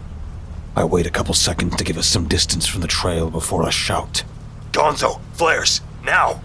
Flares away. There's a series of muffled thumps as the emergency flares ignite, streaking out from the back of the plane like Roman candles. They hit the fuel cloud, and for a split second, everything seems to hang in the air, silent, weightless. Then, the world explodes. The fireball blooms behind us, a roaring inferno of orange and white that incinerates everything in its path. The heat rolls through the air like a tidal wave. The Scavengers caught in the blast don't even have time to scream. They're just there 1 second, gone the next. torn apart by the sheer force of the explosion. The shockwave slams into the plane, slamming us forward like a sucker punch to the back of the head. The gauges dance, and the Thunderchild groans, her old bones protesting the abuse. I fight the yoke, keeping her steady as we ride the blast wave, the engines roaring as we power toward the exit point. Behind us, the fireball tears through the swarm, scattering the survivors in every direction. Some of the scavengers spiral out of control, wings aflame, limbs convulsing as they fall. Others peel off, confused, disoriented by the sudden inferno. The radar clears, at least for now. Kat let out a breath she's been holding. Holy shit, that actually worked. You doubted me? I ask, grinning despite myself. Sammy's voice crackles over the comm. Exit point dead ahead. 30 seconds. Punch it, Jax. Kat shouts. I shove the throttles forward, and Thunderchild surges ahead, engines roaring like a banshee. The glow of the exit point sharpens, a beacon cutting through the nightmare landscape. The air around us shimmers, warping, the same way it did when we first crossed into this twisted reality. Come on, old girl, I mutter, coaxing Thunderchild to the final stretches. Don't give up on me now. The plane shudders as we hit the edge of the anomaly, the instruments going haywire one last time. The world outside twists and distorts, the sky folding in on itself as we plunge toward the light. My stomach flips, and everything stretches. Us, the plane, even the sound of the engines. 1 second I can feel the yoke in my hands. The next, it's like my arms are 1,000 miles long, like I'm drifting apart, molecule by molecule. The cockpit windows flash between the glowing exit point and the twisted nightmare we're leaving behind, flipping back and forth in dizzying intervals. Time glitches. Moments replay themselves, then skip ahead like a scratched DVD. I can see Kat's lips moving, but the words are smeared. I try to respond, but my voice comes out backwards. I hear myself saying, exit, and feel my chest tighten. I can't even tell if I'm breathing right. It's like the air itself can't decide if it belongs in my lungs or outside. I catch a glimpse of Kat's hand halfway sunk into the control panel, fingers disappearing into solid metal like it's water. She yanks it back with a sharp gasp, and for a second, it leaves a ghostly afterimage, like she's stuck between two places at once. Suddenly, the lights flicker, dim, then dead. We're swallowed by blackness. We're swallowed by blackness. The cockpit glowing only from the emergency instruments still struggling to keep up.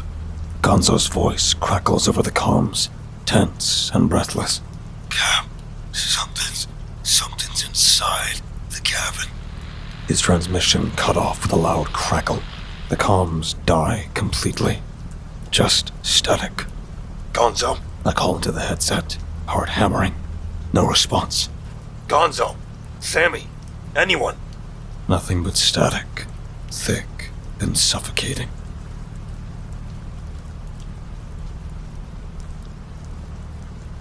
Kat, take the controls, I say, unbuckling my harness. Her eyes snap to me, wide with disbelief. You're kidding, right? You want to leave me in charge, now? No joke. You've got this. I tell her, locking eyes. You're the best co-pilot I know. I trust you. She scoffs, but I can see the flicker of resolve behind the doubt. Fine, but next time I'm picking the song we play on takeoff. No more scorpions. I flash her a grin, despite the situation. Deal. If we survive this, I'll let you choose the whole goddamn playlist. I'll hold you to it. She mutters, taking hold of the yoke. I grab the emergency axe from the side compartment, a sturdy, dented old thing that's seen more action than it probably should have. Time to go play action hero. I yank the cockpit door open, and the cold air hits me like a slap.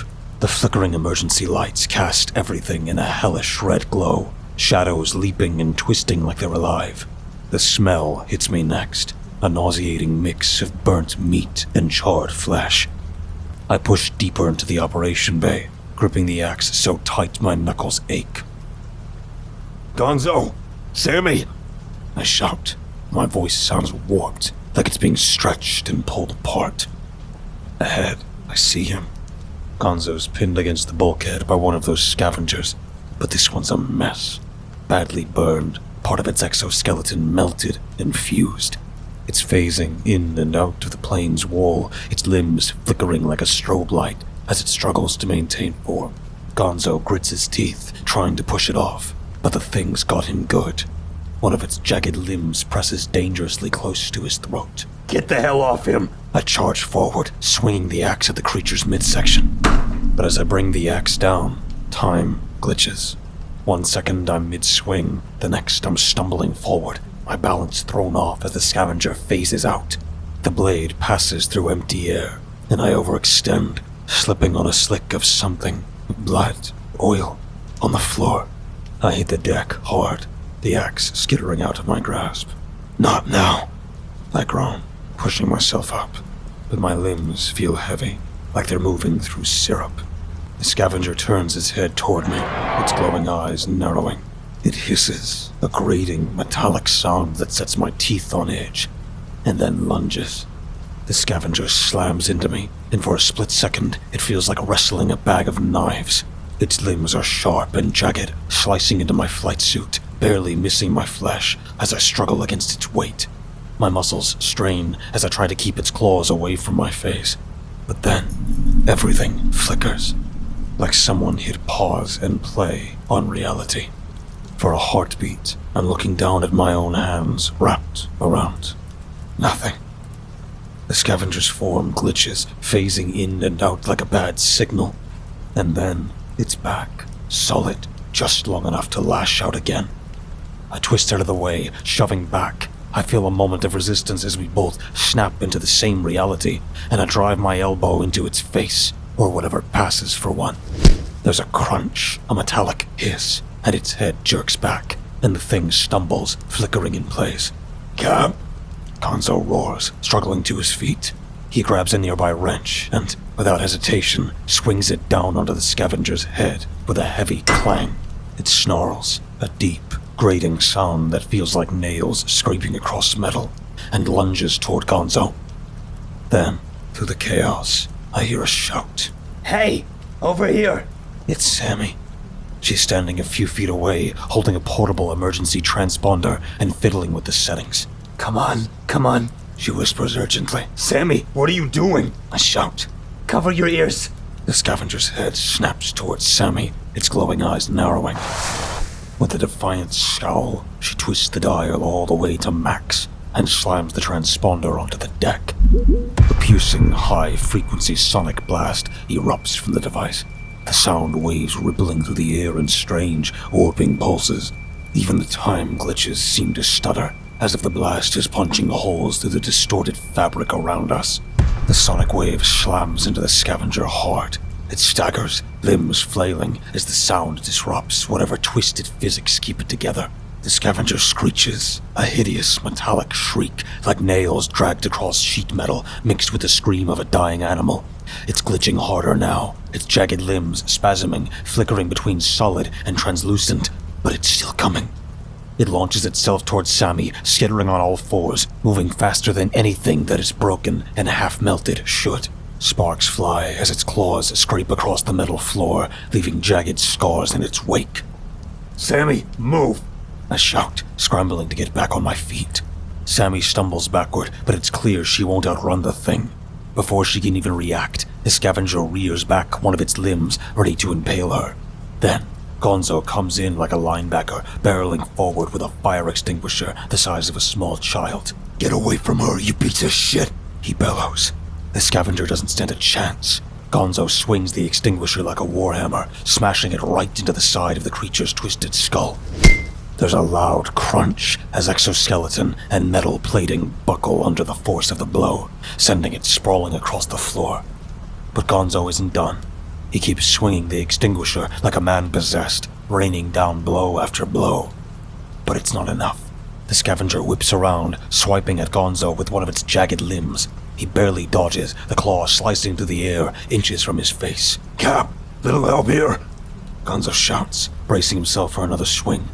I scramble across the floor, my heart jackhammering in my chest, and snatch up the axe.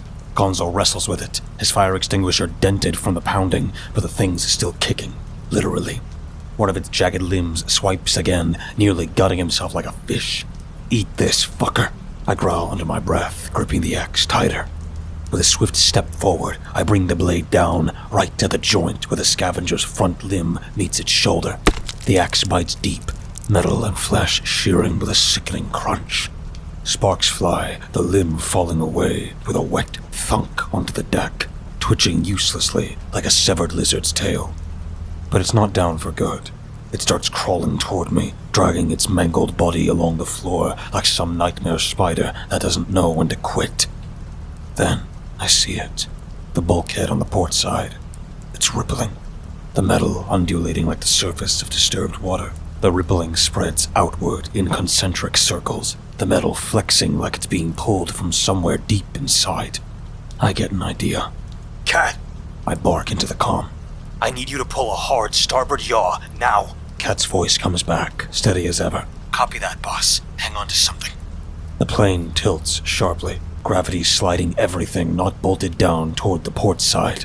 The scavenger loses its grip, claws scraping across the deck in a desperate attempt to hang on, but the shift in momentum sends it skittering sideways. The thing hits the bulkhead with a sickening thunk. For a split second, it's stuck there, half phased into the wall, limbs flickering between solid and liquid-like states, as it tries to claw its way back into the plane. But the rippling bulkhead pulls it in. Then, with a wicked slurp, it tumbles through the wall, sucked out of the cabin like a fly through a screen door. The metal flexes one last time, then snaps back into place, solid and still, like nothing ever happened. I stumble forward, steadying myself on the bulkhead as Thunderchild evens out. A sudden shift in gravity leaving my knees feeling like jelly. I glance toward the port window, just in time to catch the scavenger tumbling through the air as it spirals toward the glowing edge of the exit point. The thing hits the shimmering boundary hard, and I mean hard. There's no explosion, no dramatic implosions, just a bright flash of light, like a spark being snuffed out. The scavenger burns up instantly, consumed by the swirling edge of the anomaly. I sag against the bulkhead, sucking in huge gulps of air. My chest feels tight, and every muscle in my body aches like I just ran a marathon through a war zone. The axe dangles loosely from my hand, the blade slick with weird fluids I don't want to think about. I glance at Gonzo, who's leaning against the wall, catching his breath. "You good?" I ask, still panting. He gives me a half-hearted grin. "Still in one piece." I move to Sammy, who's slumped on the deck, clutching her knees. Her breathing is fast and shallow, her hands trembling. Her wide eyes meet mine. "You okay, Sammy?" She nods, with her movements shaky. I think... yeah, that thing almost... She trailed off, unable to finish the thought. I crouch next to her. "You did good, kid. Both of you." She offers a weak smile, though it doesn't quite reach her eyes. Gonzo reaches down and offers her a hand. "Come on, Sammy. Let's get you off the floor before something else shows up." Sammy grabs his hand, and he hoists her to her feet with a grunt. She wobbles for a second, but steadies herself against his body. I glance around the cabin, making sure the nightmare is really over. The floor is a mess, scratched metal, globs of whatever the hell those things were made of, and streaks of smoke from the fire-suppressant foam. But it's quiet now. The intercom crackles, and Kat's voice cuts. Jax, get your butt back up here. We're coming to the other side of the exit point fast. "Copy that," I say, turning back to Gonzo and Sammy. "Get yourself settled. We're almost through." The narrow corridor tilts slightly under my feet. I shove the cockpit door open and slide into my seat next to Kat, strapping in as Thunderchild bucks again. Miss me? I ask, a little out of breath. A bit. Kat says dryly. Status? I ask, scanning the console. We're lined up. Kat replies. But the turbulence is getting worse. I can't promise this will be a smooth ride. I glance out the windshield. The swirling, glowing edge of the end point is dead ahead, growing larger and more intense with every second. The air around it crackles, distorting the space in front of us like a heat mirage. It's like staring into the eye of a storm, but instead of wind and rain, it's twisting space and time. I grip the yoke. The turbulence rattles the airframe, shaking us so hard my teeth feel like they might vibrate out of my skull. But it's steady chaos, controlled even. I'll take it. The glowing threshold looms ahead, just seconds away now. It's beautiful in a way that's hard to describe, like a crack in reality splitting light and energy in every direction. It flickers and shifts, as if daring us to take the plunge. All right, Cat.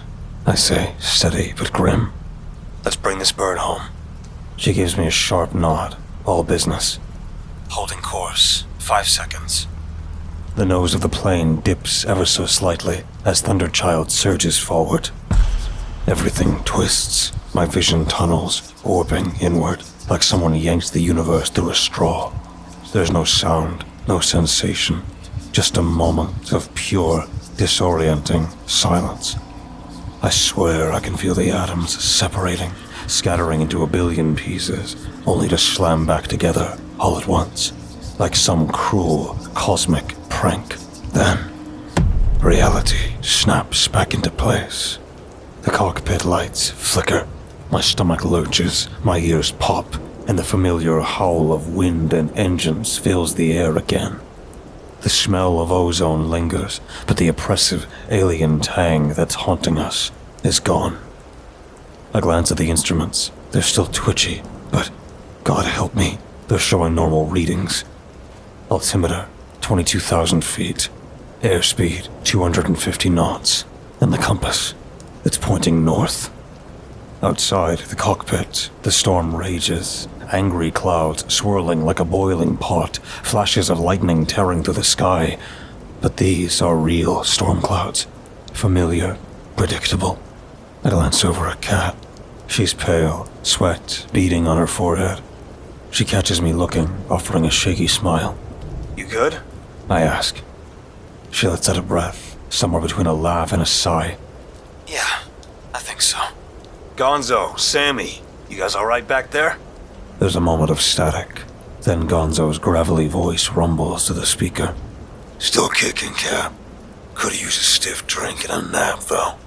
Sammy's voice follows, shaky but intact. I'm here. We're back, right? For real? For real? I say, leaning back in my seat. Sit tight, though. We're not out of this storm yet. Confirming coordinates. Kat says, fingers flying over the navigation panel. A few tense seconds pass before she looks up, a small, relieved smile tugging at the corner of her mouth. Latitude, 27.9731 degrees north. Longitude, 83.0106 degrees west. Right over the Gulf, about 60 miles southwest of Tampa. We're back in our own universe.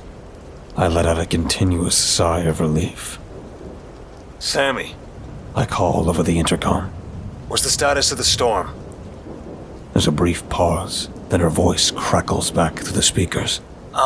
Hang on, Captain. Pulling up the data now. I hear her tapping on her tablet, scrolling through the raw feeds, cross-referencing atmospheric readings. Okay, so, I've got... Yeah, Her voice falters. I exchange a glance with Kat. What you got, Sammy? Captain, it's not good. She says. The storm hasn't weakened at all. I clench my jaw. Come again? You heard that right. It's growing. Her voice wavers, but she pushes on. The eye is over 30 miles wide now, and wind speeds are clocking in at over 200 knots. We're talking way beyond a Category 5. This thing's a class all by itself. And it's accelerating. If it makes landfall. I pull up the storm's radar image on the main display, showing the eye of the monster. Tampa, Sarasota, Fort Myers. They're all directly in its path, and it's moving faster than anything I've seen before, barreling towards the coast like it's got a personal vendetta. It'll wipe out the coast. Kat finishes grimly. How much time do we have? I ask. Sammy taps furiously on her keyboard. It's covering ground at almost 25 miles an hour. It'll hit the coast in under an hour. It's a goddamn city killer. I mutter, staring out the windshield at the swirling blackness. Kat flicks the comm switch. MacDill Tower, this is NOAA 43, call sign Thundercat. Do you read? Nothing but static. She tries again. MacDill Tower, this is NOAA 43. We have critical storm data. Do you copy? More static, followed by a brief, garbled voice, like someone trying to speak underwater.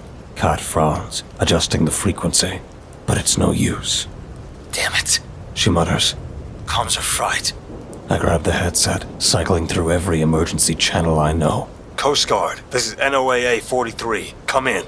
We have an emergency. Repeat, hurricane data critical to evacuation efforts. Does anyone read me? I turn back toward the intercom. Gonzo, any luck with the backup system? Working on it, Cap. Gonzo's voice comes through. The storm scrambled half the circuits on this bird.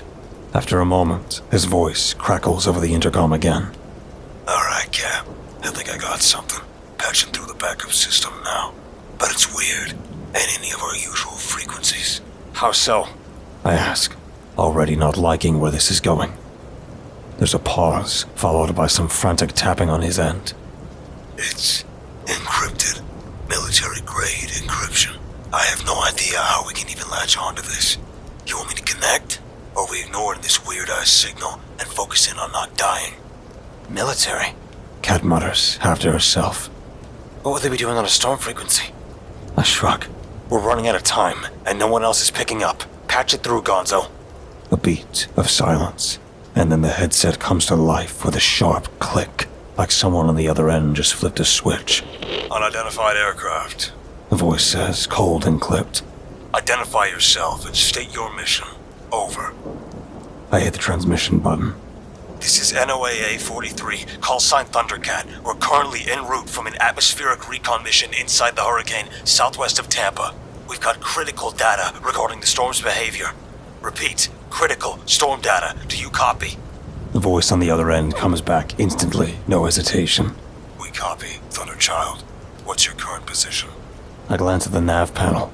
Holding steady at 22,000 feet, 60 miles offshore, bearing northeast toward Tampa. We've encountered significant anomalies within the storm system. It's not behaving like anything on record. There's a brief pause. Too brief. Like whoever's on the other end already expected us to say this. Understood, Thunderchild. Transmit all storm data immediately.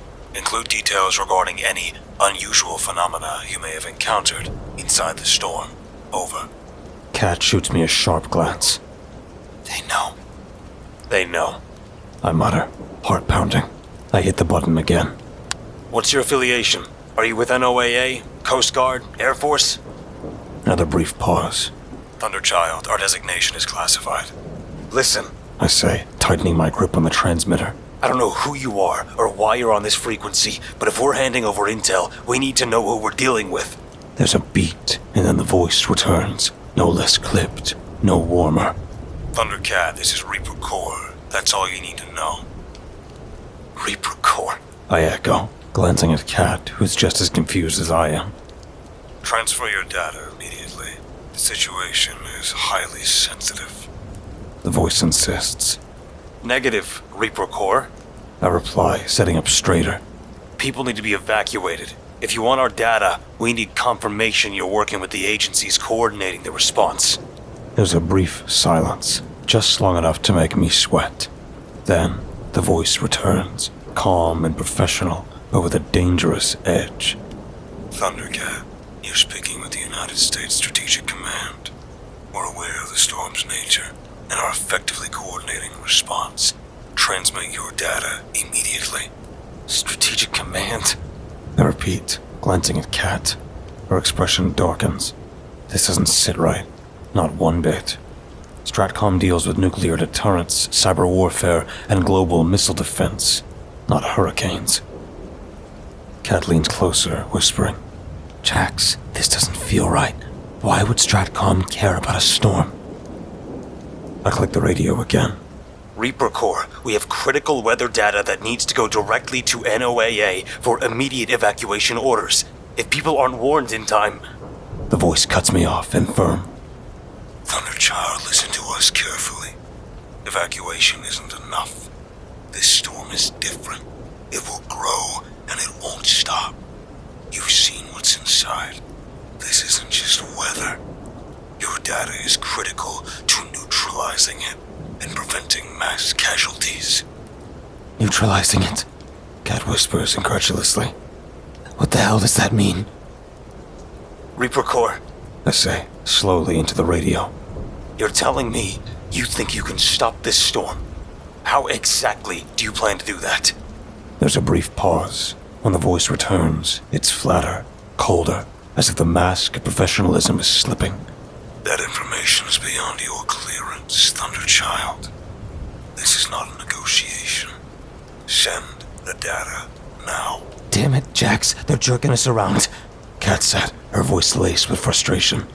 We need to send this to NOAA, not some Black Ops spook playing God with the weather. Every instinct I have is screaming to cut this transmission and make contact with NOAA or the Coast Guard, anyone with a straightforward mission to save lives. But if what they're saying is true, if the storm really can't be stopped by conventional means, Reaper Corps, I say cautiously, we'll transmit the data on one condition. You share everything with NOAA. They need this information to coordinate the evacuation. The radio crackles with a tense silence before the voice returns. Thundercat, understood. We'll forward the data to NOAA. Now, send us the data. Time is critical. We need that information now to mitigate the threat. Kat's voice is a low hiss next to me. This stinks, Jack. Can we really trust these guys? Gonzo's voice crackles over the intercom. Cap, I don't like this either. But what if they're right? What if this thing's beyond NOAA's pay grade? We saw what's inside that storm. It's not normal. That could be our only shot. I close my eyes for half a second, weighing the options. I press the mic button, my voice low and cold. I'll send the data, but if you're wrong, and this goes sideways, that blood's on all our hands. We understand the stakes, Thundercat. The voice responds, calm and clear. Send the data now, please. I lock eyes with Kat. She's furious, but nods, her fingers tapping the console. Sending, she mutters bitterly. The data streams out, the upload bar creeping forward. I watch it with a sinking heart. The second it completes, the radio crackles one last time. We have the data. After several minutes, the voice comes back on. Thunderchild, stand by for new coordinates. Reaper Corps says. Proceed to latitude 28.5000 degrees north, longitude 84.5000 degrees west. Maintain a holding pattern at 25,000 feet. Acknowledge. That's over 100 miles from the storm's eye, Kat says quietly. I key the mic. Reaper Corps, Thunderchild copies new coordinates. What's the situation? Over. There's a brief pause before the voice returns, colder than before. Just follow your orders, Thundercat. You don't want to be anywhere near the storm for what's coming next. Trust us. Reaper Corps out.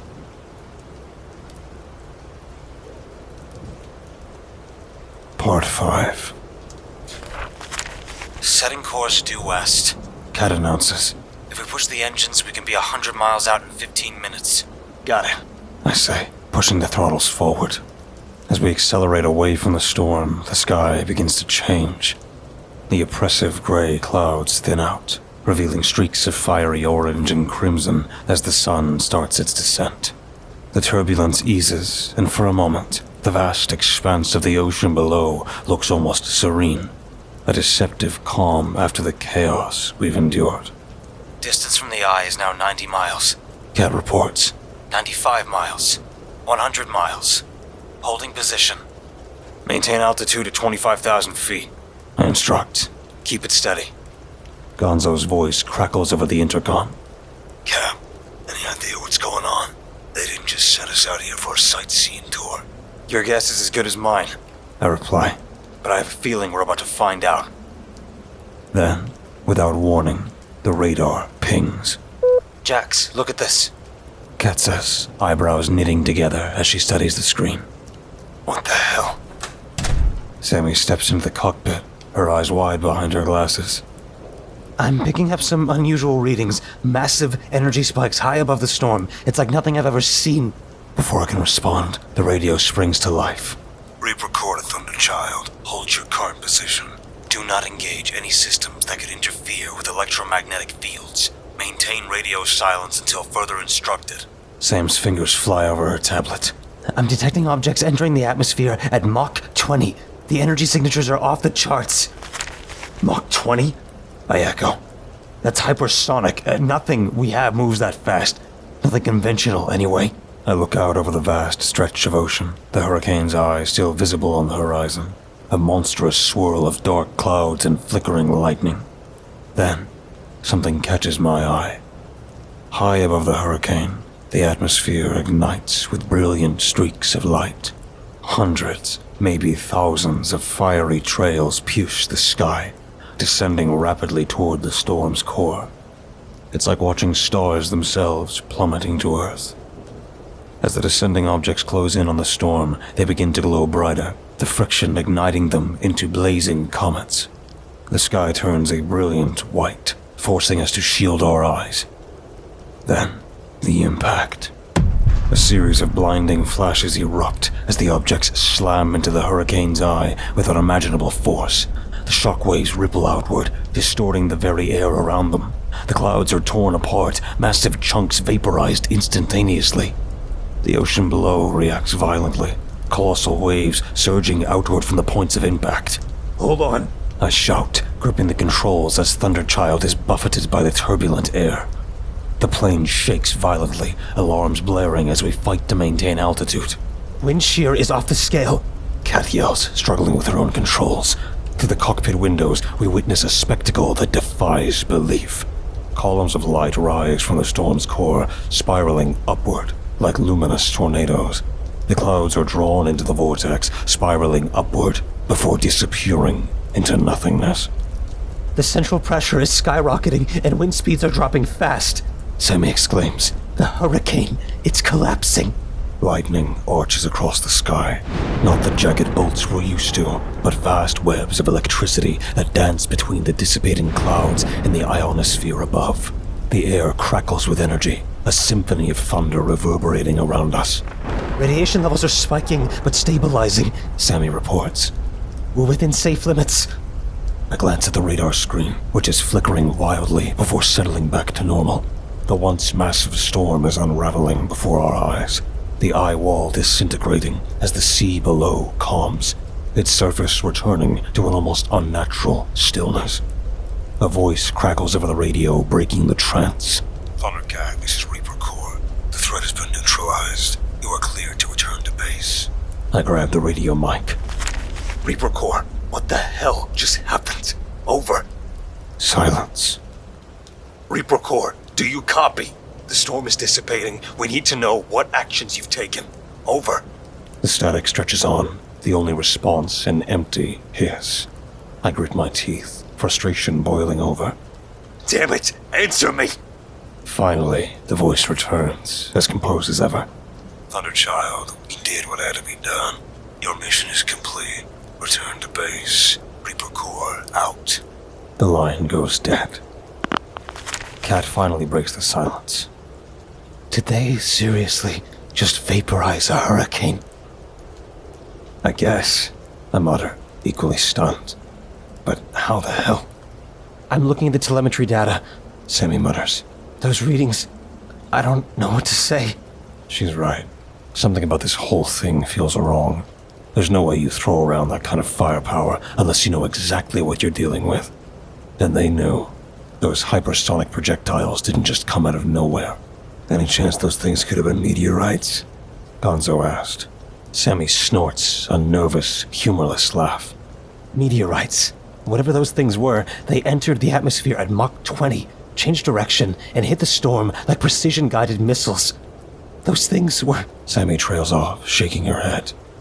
The rods from God, I say, matter of fact and grim. Kat looks up, frowning. What the hell are the rods from God? It's Black Project shit, I say, my tone dead serious. Kinetic bombardment.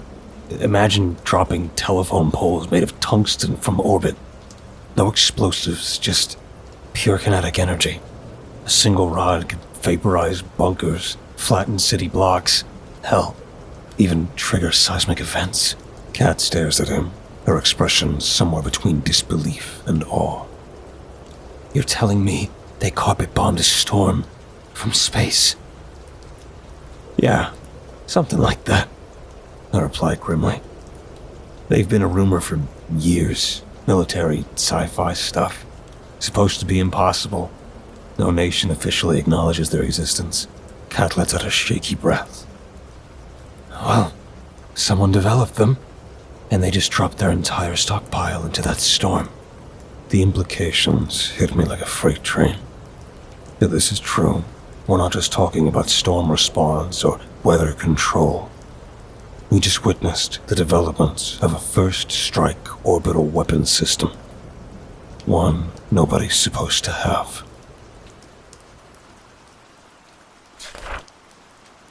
The storm is gone now, obliterated, and the sky feels too quiet. A heavy silence clings to the air like the aftermath of a gunfight. Smoke still hanging, the ringing in your ears reminding you you're lucky to be alive. But something about it doesn't feel like a victory. I sit back in my seat, the weight of exhaustion settling in, when a new ping pops up on the radar. Jax, we've got company, Kat says, narrowing her eyes. For Christ's sake, what now? I ask, though I already have an idea. 2 dots appeared on the radar, approaching from the southeast. Fast. Kat shakes her head. Not Coast Guard, not NOAA, definitely not commercial. I look out the cockpit window, and there they are. 2 sleek, black F-35s streaking toward us like wolves closing in on a wounded deer.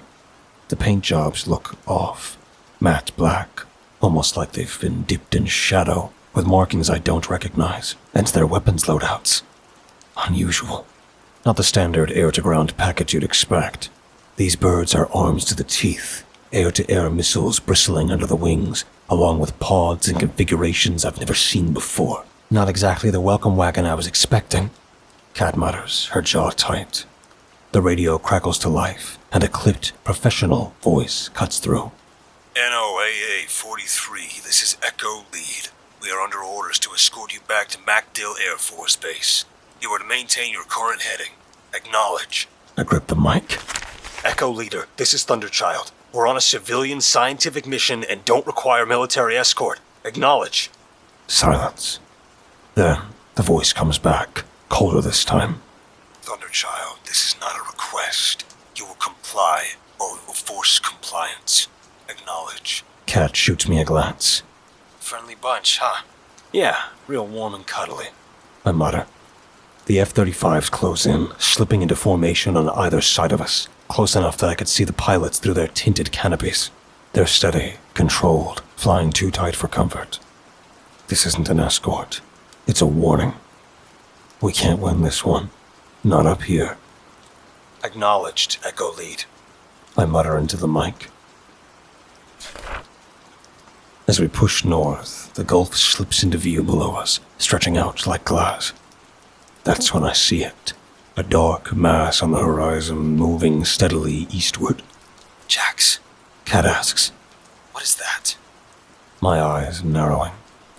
That's a carrier group. Sure enough, an entire U.S. Navy carrier strike group is cutting through the Gulf. At least one Nimitz-class carrier with destroyers and cruisers flanking it like guards escorting a VIP. Planes are lined up on the deck. Super Hornets, AWACS, even a few drones. They've scrambled the whole damn Atlantic fleet. I mutter. They knew this storm was coming. Upon landing in MacDill, we're immediately met by a cadre of stern-faced government agents clad in dark suits. They don't offer greetings or explanations, just curt instructions as they escort us away from Thunderchild. Military police cordon off our aircraft, and we watch as teams of technicians swarm over it, treating it like a contaminated artifact. We are shuffled into a sterile, featureless hangar and stripped butt naked. Our words go unacknowledged, questions ignored. Personnel in hazmat suits put our personal belongings into vacuum-sealed bags, scanned us with devices that hum and click, then hand us crisp, identical gray sweats. We are led into a clinical holding area, a hasty erected series of white partition walls, each corner bristling with cameras. For 2 weeks, we live under the harsh fluorescent lights, locked in separate rooms and monitored by silent guards. Each day, we're summoned individually for questioning. They ask about everything: the storm's odd behavior, the anomaly, the scavengers, how we managed to escape. Between relentless interrogations, they haul us to a sterile medical facility. Every test imaginable, MRIs, blood draws, neurological scans, is performed with cold precision. They scrape under our nails, scan for radiation, and ask bizarre questions. Any strange thoughts, voices, memories that don't feel like yours? Experts in lab coats join in the fray, presenting data readouts and grainy footage, asking me to interpret spikes in energy readings or anomalies in the electromagnetic spectrum. They play back our own recordings, pausing and rewinding, searching for any inconsistency in my account. It's clear they already know a lot more than they're letting on. Meanwhile, Thunderchild is picked apart. They comb through every inch of her, downloading flight data, retrieving black box recordings, analyzing the scavenger's severed limbs, even scraping residue from the hull and cabin. Any physical evidence that can validate or contradict our experiences is collected and catalogued. After what feels like an eternity, they abruptly end the interrogation. No conclusions, no debriefing, just a terse announcement that we are free to go. As I step out into the blinding sunlight, blinking away the haze of the windowless room, one of the lead agents catches up to me. He fixes me with a disarming smile. Captain Jackson, He says evenly. a lesser pilot wouldn't have made it out alive. If you ever get bored of chasing storms and want to fly missions that matter on a different level, missions to protect all of humanity, give me a call. He holds out a small, unmarked card. No name, no rank, just a number. I glance at the card, turning it over between my fingers. Thanks, but no thanks, I say flatly. I didn't sign up for whatever it is you're running. I fly storms, not shadow ops. The agent's expression doesn't shift. No surprise, no disappointment. Just a faint trace of inevitability, like he's heard this all before. Keep the card, Cap, he insists, in case you change your minds. Sooner or later, everyone does. The next few days are pure limbo, like waiting for news about a loved one in surgery. Every hour drags, each one longer than the last. None of us knows what's happening with Thunderchild, if she's grounded for good, or if they're planning to rip her apart piece by piece, scraping a lifetime of memories along with her metal skin. I try to distract myself, but there's only so much TV, sleep, and bad coffee to fill the void. I think I must have refreshed my inbox 1,000 times, waiting for some kind of official word. And then, 3 days later, I get the call. Captain Jackson, The voice on the other end says, cool and businesslike. your aircraft has been cleared for flight. Inspections complete, and Thunderchild is ready to return to active duty. I let out a breath I didn't realize I've been holding.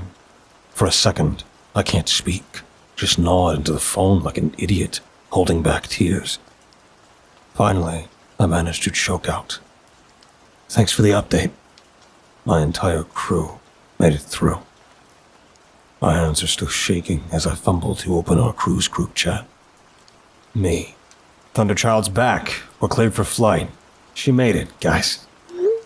The response was almost immediate. Sammy. OMG, really? This is the best news I've had all week. Gonzo. We are so fucking back. Me. The afterburner, tonight. First round's on me. Cat. About damn time. The afterburner sits tucked away in a grungy corner near the Tampa International Tarmac, a dive bar that smells like jet fuel, fried food, and bad decisions. It's the kind of place where the walls are plastered with old flight patches and faded pictures of crews who've come through over the years. Pilots, ground crews, NOAA staff, and even the occasional coastie all filter through when they need to blow off steam. Tonight, it's our turn. We slide into a worn booth near the back, and the waitress, an older lady with a raspy voice who looks like she'd heard every bad flight story twice, brings over a tray of beers and a bottle of whiskey without asking. This one's on the house, she says with a wink. Word travels fast around here. Y'all save the Florida coast, maybe even the whole damn world. Least we could do. Kat thanks her, smirking. Guess we're legends now. Gonzo leans back, grinning. Finally some recognition. To the Storm Riders, Kat says, raising her glass. To surviving the unspeakable bullshit, Gonzo adds, clinking his bottle against hers.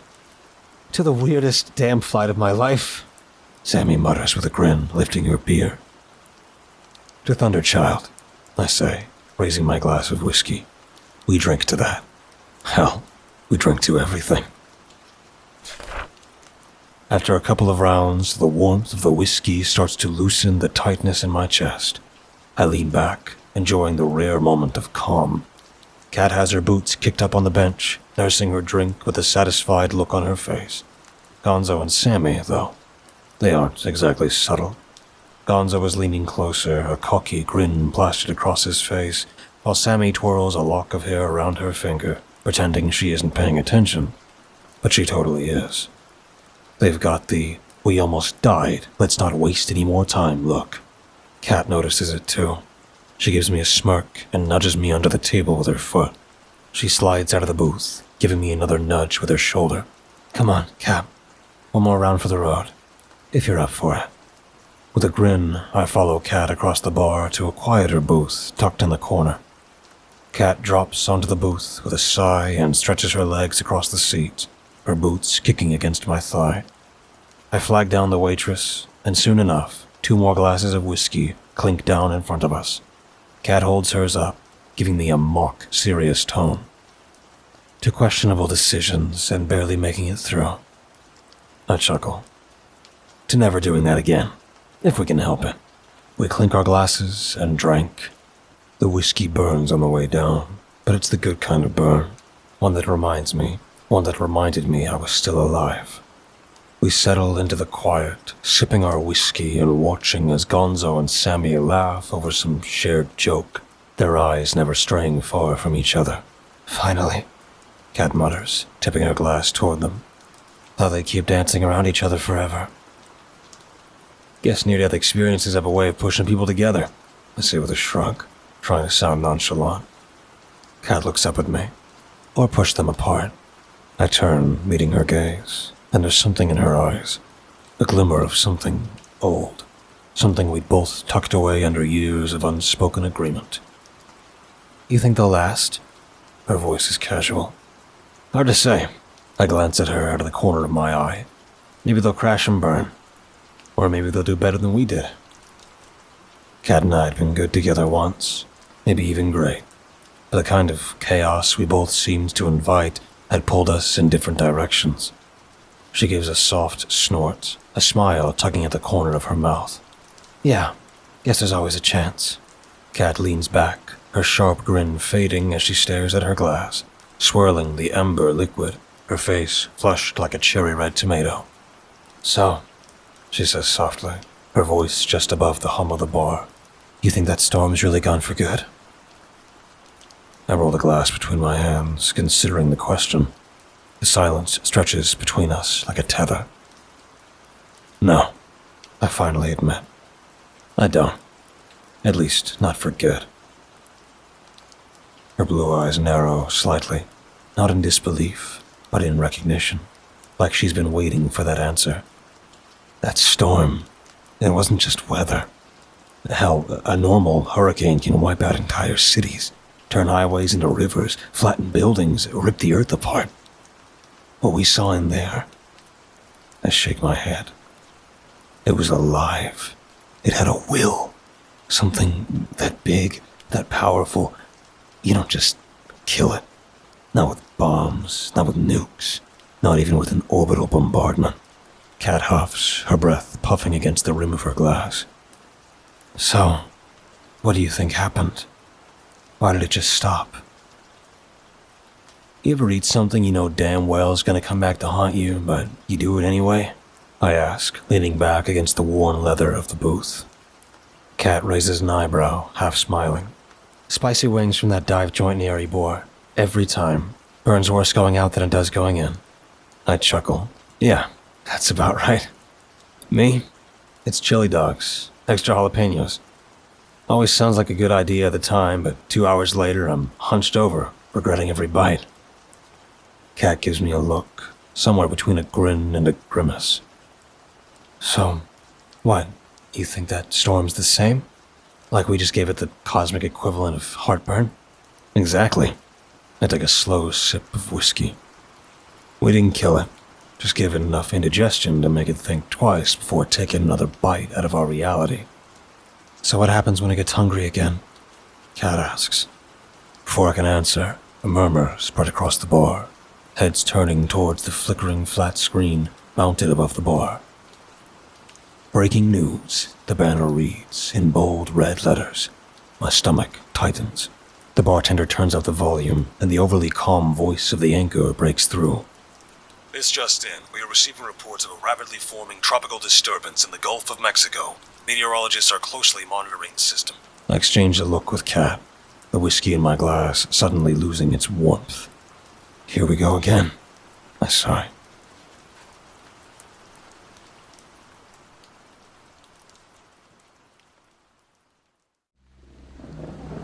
Thank you for listening and delving with me into the dark together. Please remember to leave a thumbs up and subscribe if you feel so inclined. The more engagement this video gets, the more YouTube will push my content to others. Thus, the following will grow. All stories read in this channel will be available on Spotify, iTunes, and just about everywhere else. Links in the description. Thank you for listening and feeding the cause. We'll be seeing you.